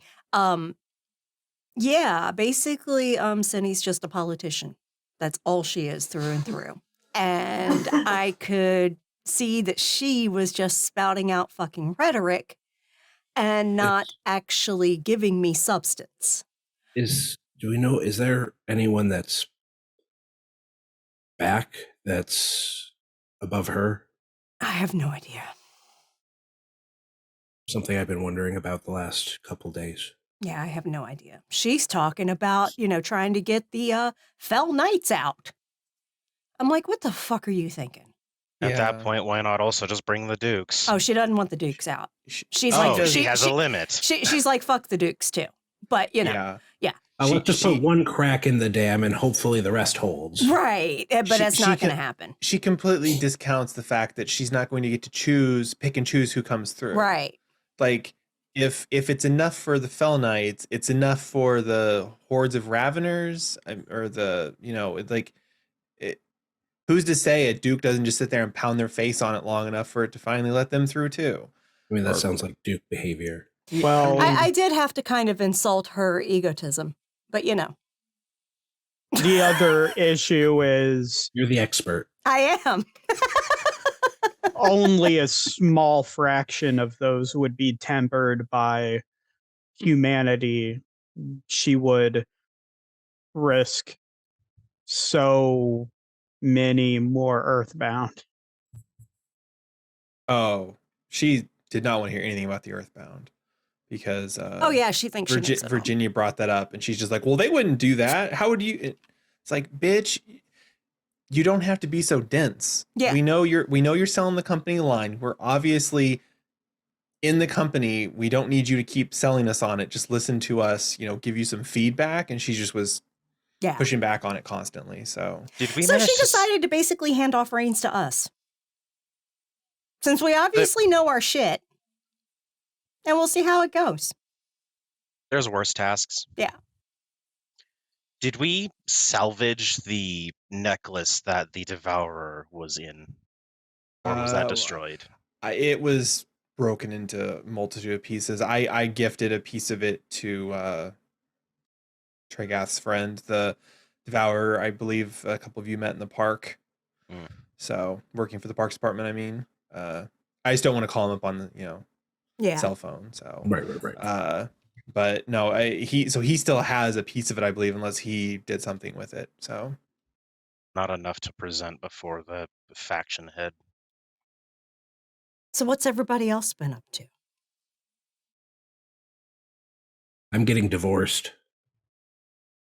Is that a good thing or a bad thing? Yeah, yay or nay? I mean, little of column A, little of column B. Like, for her safety, it's probably good.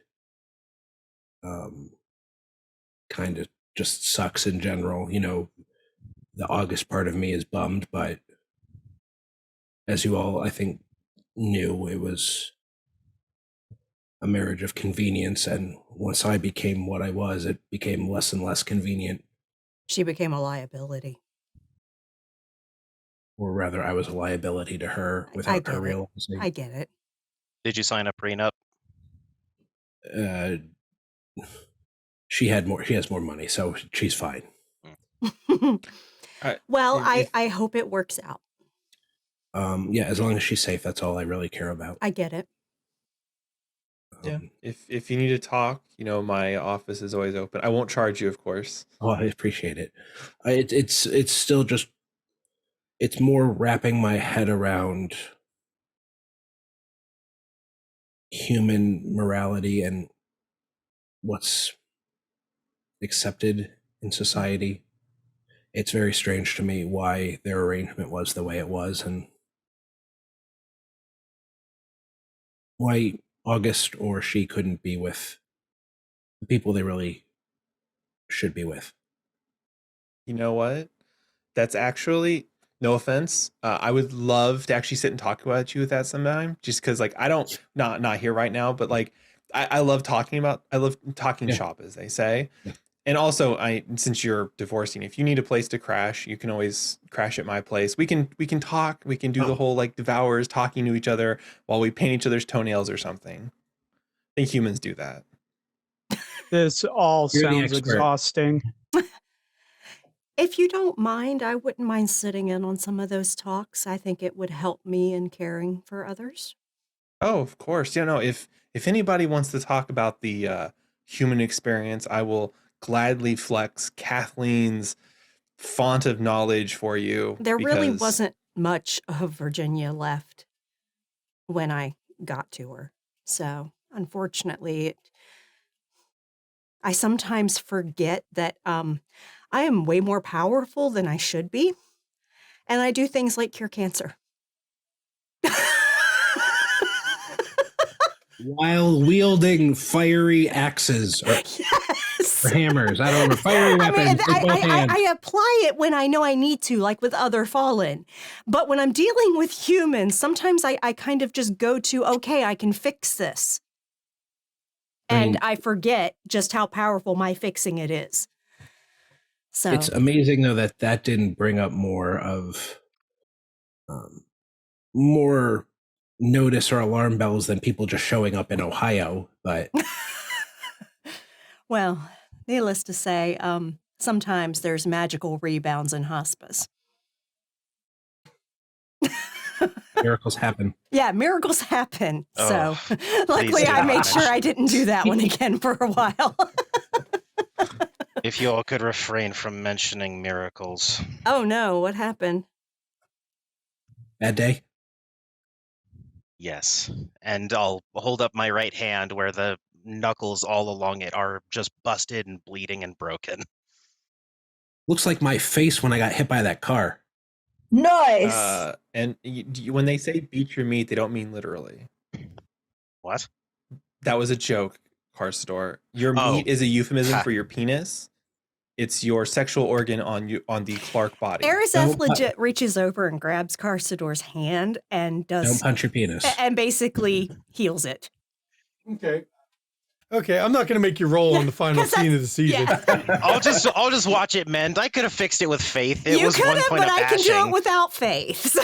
Let's not break the tempo of the scene for a roll. Yeah. She just doesn't even think. You show up a wounded hand. She just, see, I don't even think about it. I just fix it. Yeah, okay. We need to talk. What led to you punching your penis? August, you might have a place in being a therapist if you go back to school. Just saying. I suddenly feel as if the conversation has evaded me. Much happened like to your your penis? Sorry. The priest that I warned you all about, or what feels like centuries ago by this point. You punched a priest? No, the priest Punched you? me in idiocy. I foolishly assumed that I could strike some sort of deal with him, not realizing exactly that he was pig-headed, stubborn, dogmatic. Also, I hear deals are meant for, like, you've heard of a Faustian bargain, right? I feel like Right. Do I need to go give him a stroke? No, you do not. Jeez Louise, man. And believe me, you do not wish to actually set foot in his church. It does not Correct. like us.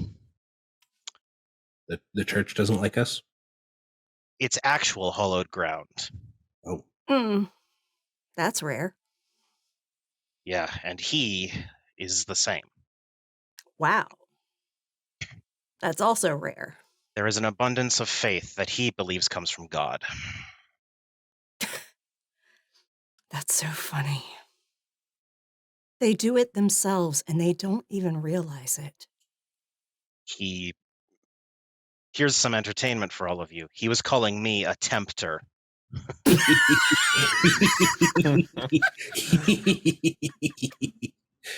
I am fully aware of my social limits. They are many. I mean, you are a cute little earth monster.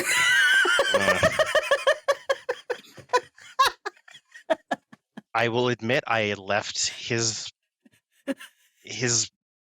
conversation with a bit more pettiness and rage. But I have come to the conclusion that it is not my duty or responsibility to try and help humanity. Clearly, I am not good at it. So I will simply stick to what I am good at, which seems to be eradicating my comrades. Go team. So be on the lookout. If you feel unclean when stepping into an area, know that it is actually blessed ground. So get the fuck out. And if you can, just on the safe side, make sure your thralls avoid such locations as well. Got you. Because it's... Bad. I revealed my... Not my true self. I haven't been that in a while. I revealed the reflection of what I once was. That was the first time I have truly rattled him. But he kept denying, saying, oh, the devil's servants take many forms, tell you sweet words, whatever it would be. And you tell them the truth and they just don't hear it. I was willing to help him. I was going to form a pact, was my offer. Give him the strength necessary to find paths to ones who deserve the exorcism, who deserve to be purged from humanity. He would have none of it. So that sounds like a fair deal. And I will admit, I overreacted. I also tipped over a bowl of holy water, but... That did nothing. Sounds No. totally unlike you, Carson or Clark. Not as Well, if it matters anymore. It simply taught me avoid humanity. I am not good for it. well, speaking of avoiding humanity, I decided to get away from people for a little bit and peruse the fortress library. Unfortunately, uh, Thomas has provided me with a bit of a language barrier, it turns out. So it is difficult to read, but I did have an interesting conversation with the prophet. Oh, was that when he spoke to me? Yes, I told him that he told me an interesting bit of information that the prophecy that mentioned three paths leading to ruin and destruction, that there was actually a fourth that wasn't much of a path at all, but could lead to hope and salvation. And I told him that I thankfully knew someone very good with finding paths. He lacked the subtlety to not use your name. It is But I his to do, use. He is our leader. he did find, he finds himself pretty much ever since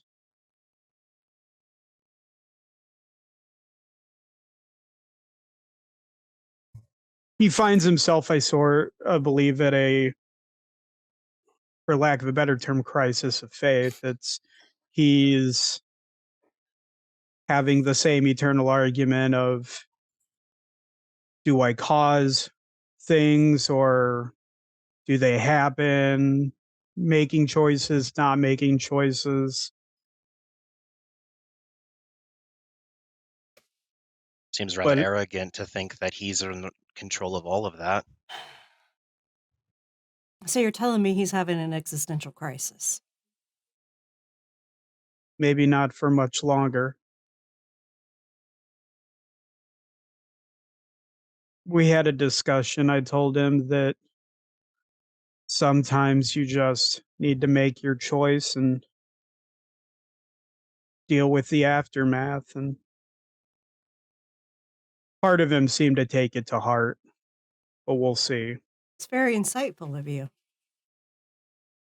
Did you tell him that sometimes you cause a traffic accident? I feel that's an apt metaphor. I conveniently did not mention causing traffic accidents. I mean, I didn't cause that accident. No, I Oh, I did. was speaking of myself. I caused the van. Carsador caused the aftermath. But Which I'm sure you all saw was on the news. Yes, of course it was. So was the people in Ohio. Like so I many things, it's wasn't. on the news and then disappears. The cycle of media. I was on the news. There was an angel spotted. Luckily, the I don't look record- like this when I go full, wing form. I didn't make a big show of what I did other than the van crashing. Truly, the member of my house made more of a scene than we did. Yeah, that's for damn sure. I do miss speaking to the earth, but if using it to cause such havoc, maybe it's better I don't control that. Some of the malefactors in our faction have been telling Senny that something's wrong with the earth. There is. Not many can hear it, but it's crying. Isn't that where the wolf people came from? As Yeah. they claimed. I believe so. I think the earth became truly a living thing.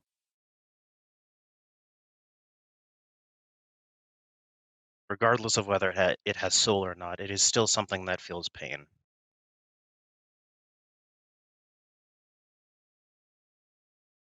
Every malefactor you will ever meet will tell you the exact same, regardless of faction. Even those that would be raveners, as few as there are, they would rage against humanity for harming the earth. Well, I just want to let you two know that the Faustians do owe the cryptics a favor over the assistance at the compound. We will let the prophet know. Awesome. Hopefully we can make it as problematic and uncomfortable for them as possible. Oh, Cindy legit said it'll probably be something that makes absolutely no sense to anyone. I'm not sure Incorrect. what she's... yes, it will make perfect sense to all of us. I know. All the cryptics. I just laughed it off. I'm like, oh, I can tell somebody hasn't spent any time with cryptics. We make perfect sense. It's everyone else that seems so convoluted. Totally know what you mean all the time. You just can't see the pattern. Maybe one day.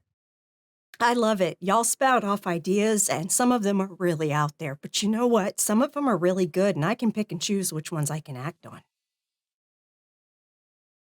An abundance of ideas does not mean a consistent quality either. Exactly. Ignore the ones we say that you disagree with and pick the ones that you feel are Pick appropriate. the ones I think are the right ones and go for it. And then it's on me because I chose to act on it. I've come to appreciate a common human metaphor of a broken clock is right twice a day. Yeah. If you repair the clock, it's right every hour of every day. Mars, you're being awful quiet.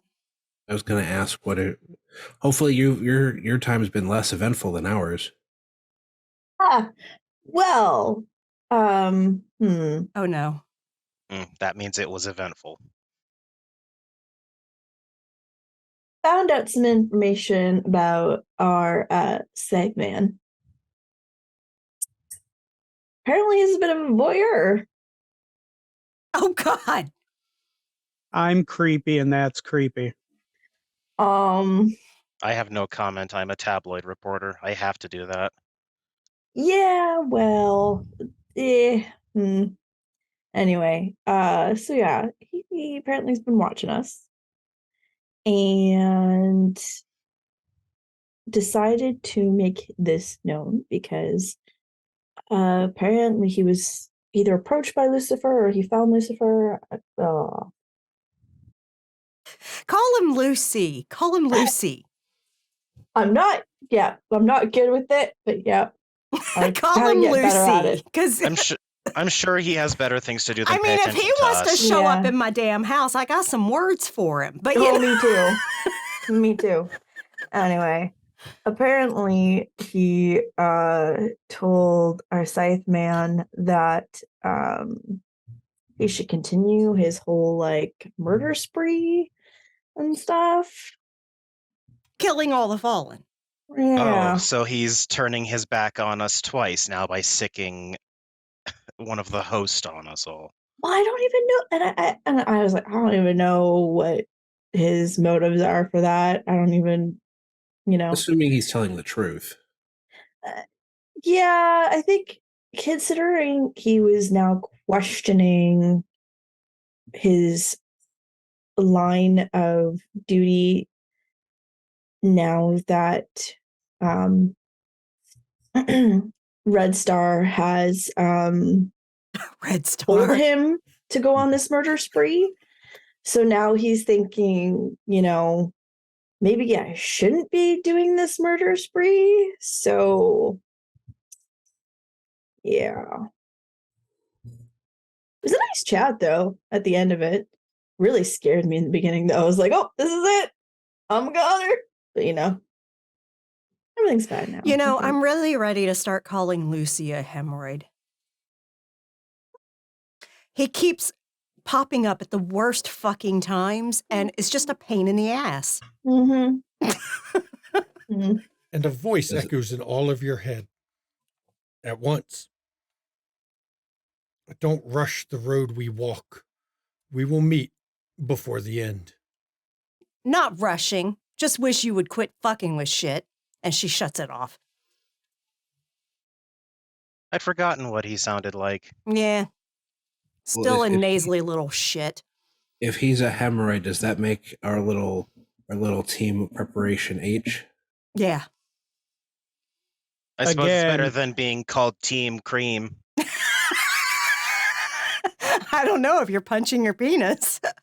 I vote for Team Cream.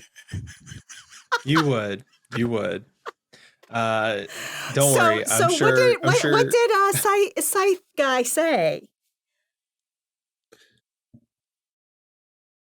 Well, he's unsure right now if he should continue this murder spree that he had been on. It has him questioning things, questioning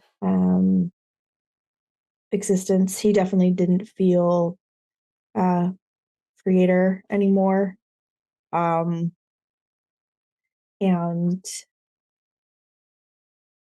yeah, said something about, if he does decide to start killing people again, we're safe. That's nice. At least until the end, anyway. Oh, okay. Yeah. That gives us a timeline. Yeah. How did he appear to you? Oh, at first it was the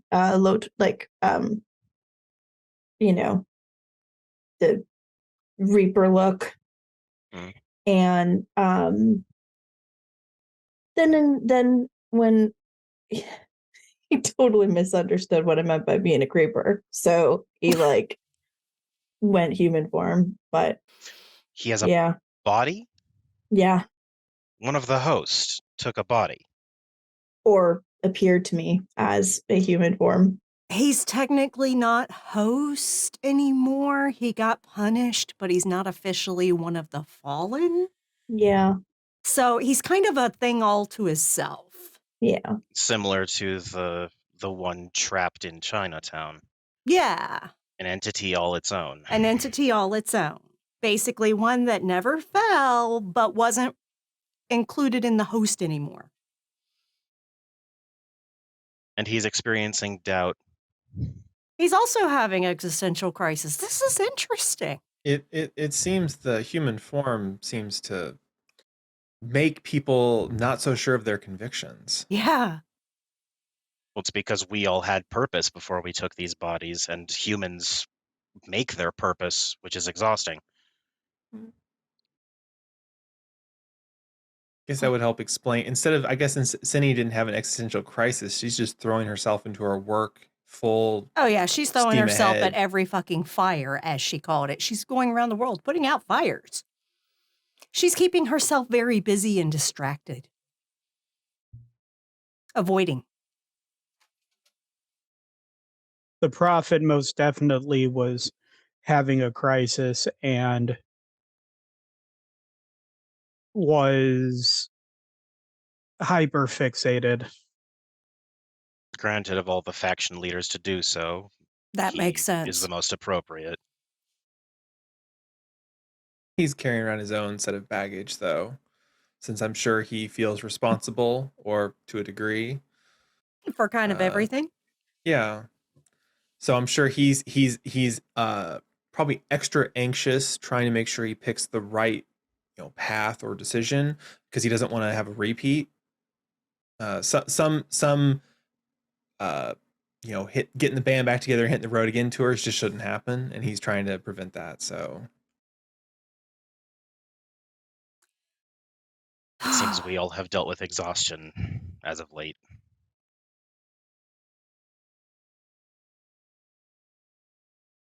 Thankfully, we had a nice, well-cooked meal to revitalize our meat suits. It was very good. It wasn't dry, which I've been told is a requirement for some foods. No. Yeah, I found a bunch of cookbooks after slipping into Virginia and read up on them and started practicing and found out I wasn't half bad at it. Clark just purchased cereal and milk. The only cookbook I found in Kathleen's possession was, I think it was something like microwave meals for one. They're atrocious. I don't know what she was doing, but no. I've got one on how you can prep things in servings, like for freezer storage. Let me go get that. And she runs into the kitchen and grabs that cookbook and brings it back to Kathleen. And as the discussions tend more towards mundane things. August, you got something to say before we end it? Looked like you were thinking of saying something, so I'll let you say it.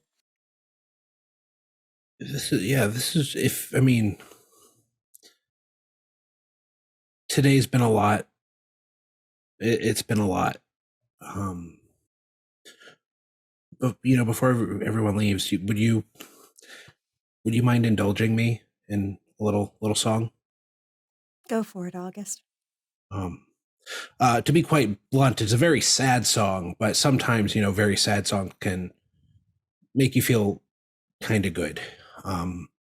Especially when things are difficult. And today's been that. But I'm glad to be with all of you. It's helped. And we're glad to be with you. So again, I apologize because it is a very sad song, but I hope it makes you feel cathartic. Spend all your time waiting for that second chance, for a break that would make it okay. I need a distraction. Oh, a beautiful release. Memories seep from my veins. Let me be empty. Oh, and weightless, and maybe I'll find some peace tonight. In the arms of the angel, fly away from here, from this dark, cold hotel room, and the endlessness that you fear. You are pulled from the wreckage of your silent reverie. You're in the arms of the angel. May you find, some comfort here. And with that, the talk of the night turns a lot more from the divine and what you were as a heavenly host into more human things. From the days of fire, can you say goodbye to the world that shapes you and is shaped in turn? Can you leave the manifold gifts of life and health and joy and even sorrow without regret or bitterness? What if the one giver gave that gift? What if she became less that you might become more? Can you give as she did? Not from pride or from curiosity or even from mercy, but because giving is your joy. From the days of fire, one of the paths. And I'd like to thank my players and the viewers before we get into all of the XP given at the end of the season. You know what we're going to do? It's time to start the giveaway. I'm going to put this up. I'm going to put me a command in. There we go. Giveaway for a hardcover version of Demon the Fallen has started. You've got 5 minutes, people. Enter exclamation point Demon. It's a sexy book. And you'll know if you put the command in right when you get told you've entered the giveaway. That's all you got to do. It'll make you want to punch your penis. That's just if your name is Maddox. All up and down all of Chicago, just penis punching all damn day. Yep. I had to circle back to that. I just had to. It's our way to thank the viewers for this season. It's been a hell of a season, everybody. It really has. It's been a lot of fun. But let's do the player vote. First of all, everyone starts with 3 XP, 1 for being here, 1 for role play, and 1 for learning shit. And 1 for end of season. You'll get a 4th one for end of season because you have completed a chapter of the story. And this week, first one to vote on the player vote is Kathleen. Hey, yo. So I'm real proud of Clark punching his penis. Punched it so hard, my knuckles bled, motherfuckers. No. Everyone did great. I loved everything that everyone was doing this session. I know I kind of, when we interact with Cineval, I took more of a back seat, but I liked the conversation with Virginia in the car. That was August good. being very serious with his, partner that he's trying to protect, and he's trying to do the right thing, and like it hurts him, so he's dealing with all that. Clark gave it his best fucking try. He really did. But like based on the trajectory of the episode, you had to know that Priest was going to be like, my skull is this thick. Yeah. Olive branches aren't very good if they're being burned in holy fire. Yeah. They have faith for a reason. You should have used the holy water, like the face bath thing instead. Just be like, oh, look, Ma, no burns. And then flipped him off and walked out. Refreshing. That would have been funny. I should have taken a crazy straw to it and left. Should have done a bump of holy water. God. No, pick it up and drink it like a martini. Anyways, continue. Agareth's scene was more low key, but it was great showing him being like, bro, you're anxious. It's okay. Him being very analytical, but in a way that was supportive. Yeah, just like you were just like, bro, take a shit and then make a decision. And he was like, I can do that. Maybe. It was good. He's not going to. It'll take him a bit longer. I did enjoy watching Michelle ready to like be like fuck out a window. The tension was palpable. So I mean, that was great. It was great. I just thought it was really funny because like everybody in the session, it was like, hey, look, guys, the cast doesn't have anxiety, but all the characters do. All the other characters do. So yeah, I know everyone did great. It was a fun episode. I know I made a lot of jokes this session, but I feel like that was kind of Kathleen trying to do that like icebreakery thing. But also, yeah. So yeah. Okay. So I'm going to point out, remember, exclamation point demon. Put it in now if you want to be in the giveaway. It's going to close automatically when 5 minutes is up. That's done not on my end. That's done automatically by the bot that handles it. So now we go to August. Your turn. Man, was not expecting this. Yeah, of course it's everyone, but I kind of want to point out some things I liked everyone did. With Michelle, I thought it was pretty badass just how kind of, while maybe under the surface, her character was like a duck, feet going, but like she like held her ground against Scythe Man, which I thought was pretty badass. I think Carsador's scene just was my favorite overall, because Raven said, or Morgan said, it was him trying, and despite it not working, I really appreciate him trying.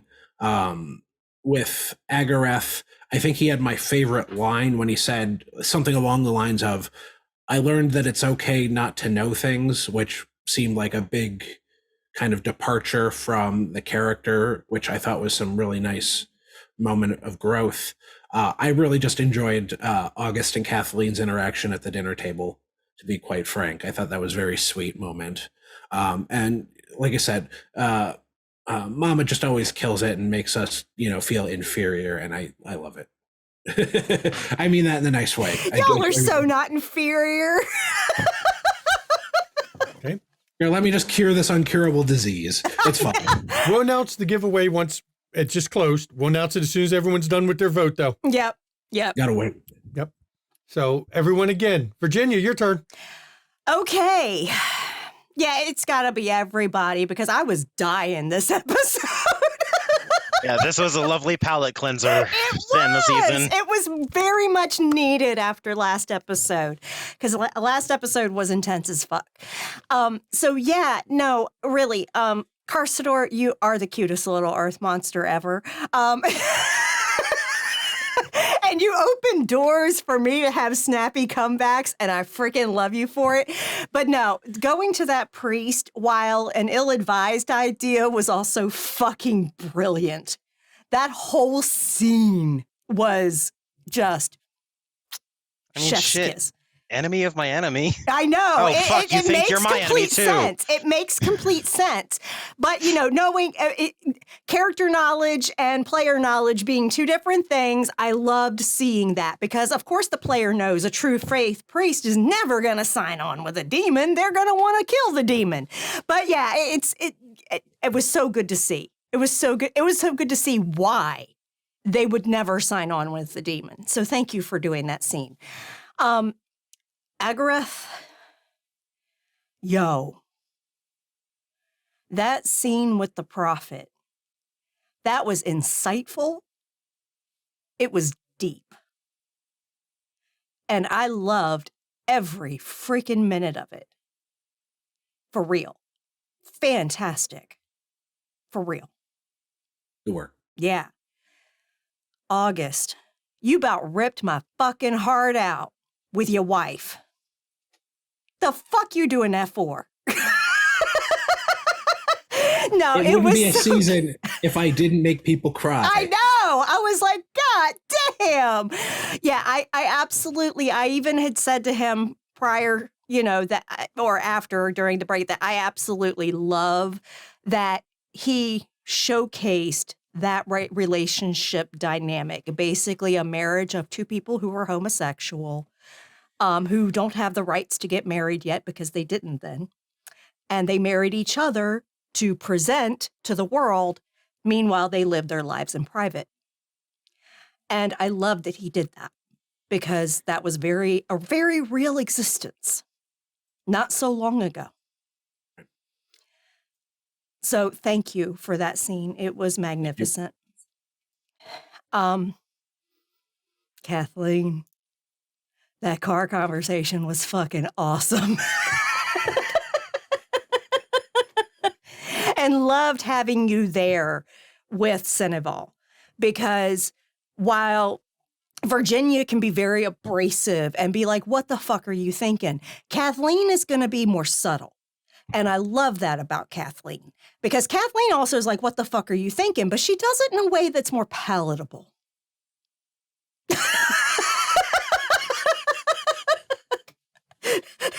I already felt bad because I straight up lied to her, and then you're like, no, that's a lie. And I'm like, fuck. You know what? Fuck it. We're just going hard on her today. But while Carsador's punching his penis, we're going to go hard on Seneval. Well, August is in the background just being a demon, hello, like kitty hanging in there. It is Taco Tuesday, technically, so we could have gone hard on Seneval. It's Taco Tuesday. Oh, wow. And Maddox has There it checked out. Whoop, there it is. She's a defiler. She can be anything she needs to. Exactly. But no, and seriously, Julirial, oh my God. Okay, I'm going to tell everybody behind the scenes in Zoom chat, Corey was like, I was literally scared that Uciel was going to like off my character. And I said, no, my husband would not do that. There's no reason why Uciel would do that to your character. But her thinking that going into that scene delivered that intense fucking anxiety. That nervous laughter, that stiff posture and uncomfortable vibe that Julirial had during that conversation. And it was so good. It was such subtle emoting through the scene that was so delicious. And I loved it. Brilliant, Corey. Thank you. And so y'all are not inferior. Y'all all bring something that I don't bring because I just bring the blunt bullshit.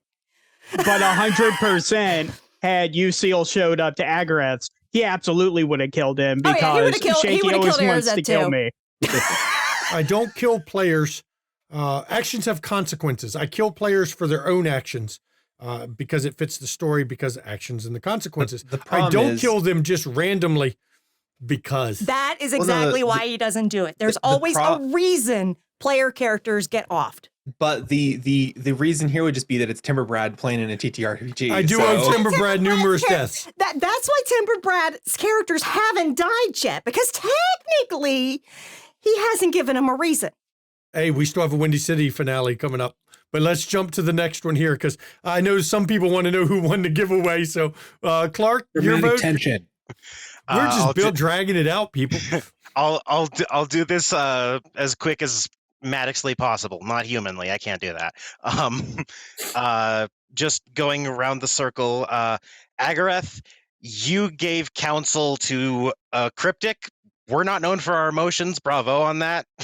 I mean, if anyone's going to do it, it's you, a fellow Cryptic. Drulariel, through both the intensity and then also just the very tenderness that accompanied the scene as well. It was fantastic. And then I got to watch the Grim Reaper do a, and that was beautiful. Sent me. She buddy Oh my God, Christ. She buddy Christ did the Grim Reaper. I'm just saying. Finger guns. Fantastic. Absolutely beautiful. Tremdesiel, as always, you are the heart and soul of this goddamn choir. Without you, we would be so fucking lost. Like, bar none. And between you and Arazeth with the whole discussions and all that, it's just, there is so much warmth that you present that so many others in this choir do not. It is very useful to have warm presences around, because otherwise, oh my god, everything would be warpath for us, and that's not an approach we always need. Bazazel, yeah, goddamn, emotional delivery after emotional delivery. It was a very well-structured, very well-played out scene. Just good on you. Thank you. And then Virginia, I'll just say it because it's the only thing I feel I have left to mention. Without a second's hesitation, oh, my idiot malefactor hurt himself. Fix. There we go. Okay, so more everyone. I see where this is going, but we're still going to finish the voting because if we don't finish voting, there's no giveaway, no winner. So, Agorath, your turn. I'll speed it up. Everyone for what everyone else has said. Okay, I we'll go love with all that. y'all. Love you too. And finally, Drulariel. Obviously, I echo the statement. I have my own reasons for everyone, but pretty much, yeah, everyone. Okay, so everyone gets another XP. So you get 3, 4 because it's the season finale, 5 for everybody, and 6 for everybody. Yay!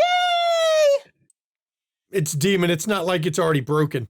The system is broken, and it's fun that it's broken. So let's see what the giveaway is. Are you ready? Let's see. Ford Fitch. Woo! Ford Fitch 42. I know you on our Discord. I've seen you in our Zoom chats. I will get in contact with you, Ford, and that way I can hook you up with your copy of Demon the Fallen. Congratulations. And you can tell us if you want it signed or not when I reach out to you on the Discord. So congratulations, Ford. Good job. It's a wild book. Have fun reading. Yeah. Yeah, it's been a fun system, got to say, so far. And as we're going into the exit of everything, I just want to comment to everybody, given what went on in the last episode, I think a lot of times Windy City, because of our format of Windy City, where we do 10 episodes, we take a 3 to 4 week break, and then we do 10 more episodes. We like the cliffhanger endings. For Demon, because we don't know when the next episodes are, we like to do the big finale on episode 9 and then give the characters a chance to process because it may be 6 months before we get back to it because of our other schedule. So it's best to do it this way. And I loved, once again, just like last season, the aftermath episode is very important for the players, the characters, and I think for the viewers too. So I'm glad that went for that. Now, as we're going into our outro, please join us on the Discord. So you know, we still have 2 open casting calls on the Discord. One of them is to be a guest player in Tiss's Call of Cthulhu. And by guest player, who knows how often you'll get to play. It could be more guests than you thought. I just had to add her latest guest to the cast chat, was added to the cast chat because he's going to be taking multiple appearances, which is good old re-rolls. So added them to the cast chat. And of course, we've got one for Scion, who is going to be done by, of course, Zach Rules. It's kind of mage +1. You're playing demigods, children of gods. So if you want to get in on either one of those streams here on McStabber Studios, look in our casting couch. It tells you exactly how to contact the individual so that you can sign up for it. So join us on that. All our games at McStabber Studios do require a consent form so that we know your lines and veils. Yep. And that way we are basically considerate of what you accept in your gaming and what you don't. You want to traumatize characters, not the players. That is actually something Macabre Derek taught me, said right off. You traumatize the characters, not the players. And I'll give him credit for that one because that's a great way to look at it. If you want to catch our back episodes, pop over to YouTube. We've got so many back episodes on YouTube. We've got all of our World of Darkness content, all of our indie games content. We've got, Monster Hearts, Nighthawks, God, now my brain's Bluebeard's Bride, Paranoia, Zasarkala. We've even got some Dead of Night streams stuck in there. So check out our YouTube. If you want to get some Call of Cthulhu or D&D, pop over to Ishvel's, though I think she changed her URL. I'm going to have to update the bot. I think it still works. Let's see. Yep, it's now London Ishvel and the London Esoteric Society. So there you go. If you want to catch some amazing content creators, check out our friends, one of which, Trim Desio down there, Kathleen Stone, the Ivy Raven. Pop over to her, check her when she streams. And of course, Bazazel, August North, House, the man of 1,000 faces, the singer in the group. Where can we find you? You can find me usually every other week hosting the Fancast at 4 podcast, the #1 Fantastic Four fan casting podcast on the internet, presumably. #1 you know of. We'll post the link. But I also want everybody to wish Ivy Raven, the Ivy Raven, a happy birthday. Her birthday was yesterday, y'all. Yep. Happy belated birthday. Congrats. Existence is hard, and you just got through another year of it. Yeah. You Not bad. leveled up on existence. Leveled up. Went around the space fireball. That's pretty cool. Yeah. Thank you. I appreciate. I did appreciate the happy birthdays yesterday. I In tried the to thank Discord, everybody, yeah. but I was also streaming for like 6 hours, so I was trying not to take. You were enjoying time your out day. to You do type you, in boo. Discord. So I was streaming to an audience of me on my birthday. So Hey, you know what? But did you have fun playing the game? sometimes. Oh, well, that's better than none at all. Better than none times. Level design's a bitch. That's what we're learning here. So you want to get some Windy City. You want to get some McStabber Studios merch? Check out our merch link. Please, if you're going to get merch from Zazzle, sign in because some of it is 18 older, especially can't wish a motherfucker would. And if you want something like that, you need to be signed in. Otherwise, they hide it. And last part of my outro here, bits and donations. Bits and donations, they go to the players, not to the studio. If you want to give something to the players you see on stream, give them some bits, show them your biddies, give them some donations there, and that goes to them. If you want to give to the studio, you can subscribe here on Twitch. Twitch is a pimp. They'll take half, or you can pop over to our KoFi. KoFi does not take half. And if you're watching on YouTube, subscribe on YouTube, comment on the video, hit the like button, turn on the notification bell, all kinds of things like that. Drive engagement, which drives us up on the search area. So, and sometimes players will actually respond to your comments on videos. I do it when I get a chance. I don't do it as often as I should, but I'm busy a lot of shit going on behind the scenes. And now I can turn it over to my wife for the schedule. All right. So coming up over the next week, we have London Esoteric Society on Saturday at 3 p.m. Eastern. It is just after the turn of 1900, and the investigators are investigating some cult shit tied to elder beings like Cthulhu and others et al. Not Cthulhu, because he's on our Discord, or they are on our Discord, sorry, and they're not that evil. Yeah. Just Chaos Gremlin. Yeah. So, so join them Saturday. It's usually a chaotic romp too, with lots of fun shit going on, but it's also wacky and kind of creepy at the same time. It's really cool. And then join us on Sunday at 5 p.m. Eastern for the season 9 finale of Windy City After Dark. The Coterie. Timber Brad here, the Ivy Raven here. They're in it with me, and others who are in chat. Like your Annie, not your Outie. We are about to make my husband crack. We are literally in a basement of an abandoned warehouse facing down Amelia DiCarlo, a very dangerous Sabat La Sombra who has captured Isabella's ghoul. Or maybe he walked right into her trap. But anyway, so we're going on a rescue mission for him and an assassination mission on Amelia. Roscoe's stuck outside because there was a barrier that came down in the basement that separated him from us, which might be a good thing because he got himself up to 4 hunger before he even got in the damn place. And he can't see in the And dark. he can't see in the dark, and there's Stygian Shroud going on. So those of us who can see in the dark went on ahead, and we're ready to whoop some fucking La Sombra ass. So join us Sunday at 5 p.m. Eastern as we attempt to whoop some La Sombra ass and save Emilio without dying. And Nicholas owes that bitch. Yeah, so does Good Isabella. luck. But anyway, so yeah, that's Sunday. And are we doing a cast Q&A on Tuesday? Yep. Okay, so cast Didn't I Q&A just for said that? Demon. I didn't remember, okay? God. You know I don't always pay attention. She don't pay attention to what I say. That's true. That's facts. I'm honest, sometimes to a fault. But so yeah, Tuesday, 8 p.m. Eastern, we will do a live cast Q&A here for Demon the Fallen. So if you have questions for us about the story, how we portrayed our characters, what the storyteller sees for future seasons, anything like that, join us then to ask your questions. Favorite scenes? Yeah, favorite scenes, whatever. We are happy to discuss the game with our viewers. Yep. It'll be your last chance to ask this table configuration because every season there's slight changes to who's playing. Be your last chance to ask this particular season's gathering what they thought of everything this season. So please join us for that. And as always, go ahead. Wait, so are we doing a Q&A on Tuesday? Yeah. Okay. Is it next Tuesday or is it the Thank you, Tuesday That's after? it. Dad. That's it. I'm going to have to kill Timber Brad's character on Windy City. That's it. But the important question is what are we doing on Tuesday? Okay.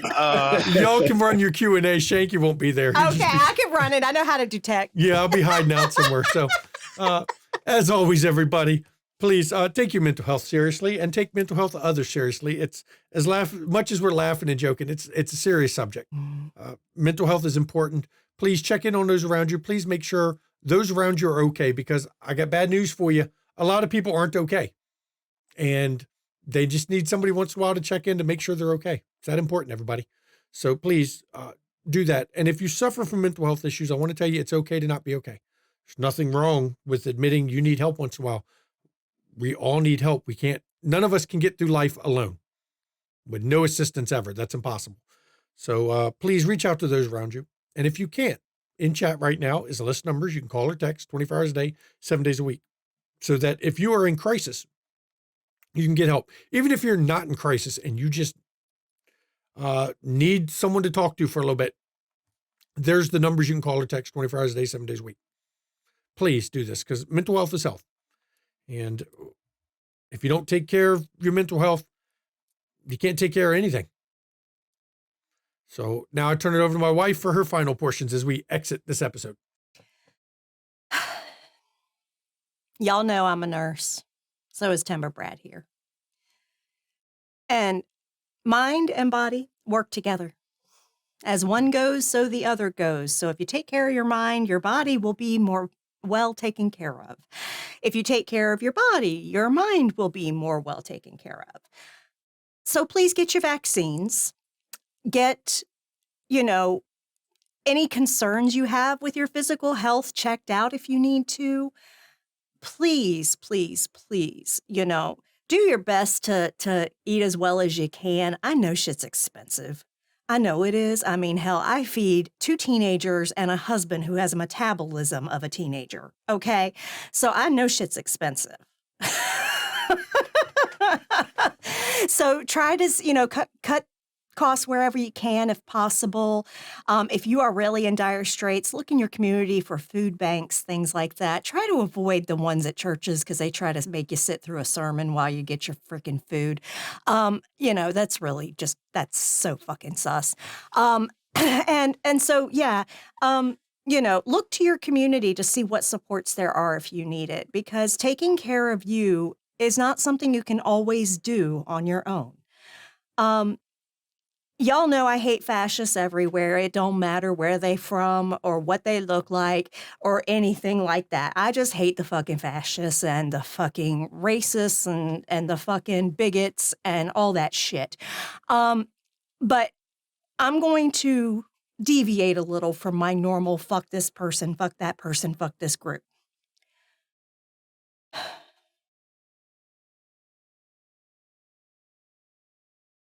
The first K through 12 school shooting in America happened in 1989. Since the repeal of the assault weapons ban, it has been increasing in frequency and severity.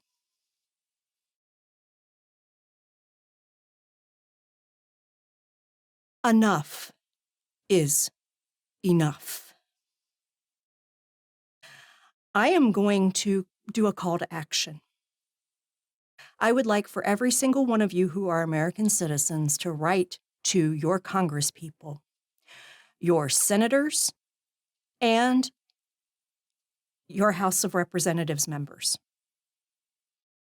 to tell them that gun legislation needs to get enacted now to protect lives. Our children are dying. They are being slaughtered. And all the GOP gives is thoughts and prayers while they take money from the NRA and wear fucking AR-15 lapel pins to session.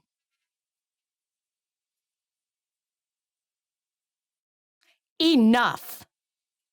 I was 11 years old when the first K through 12 shooting happened. I am 44 years old and it's only gotten worse. Enough. And as we close this, I'm going to say, remember everybody, trans rights are human rights. It's important to understand that. I do thank you all for coming. Hope to see you in the Q&A. Hope to see you in our other streams. Good night, everybody.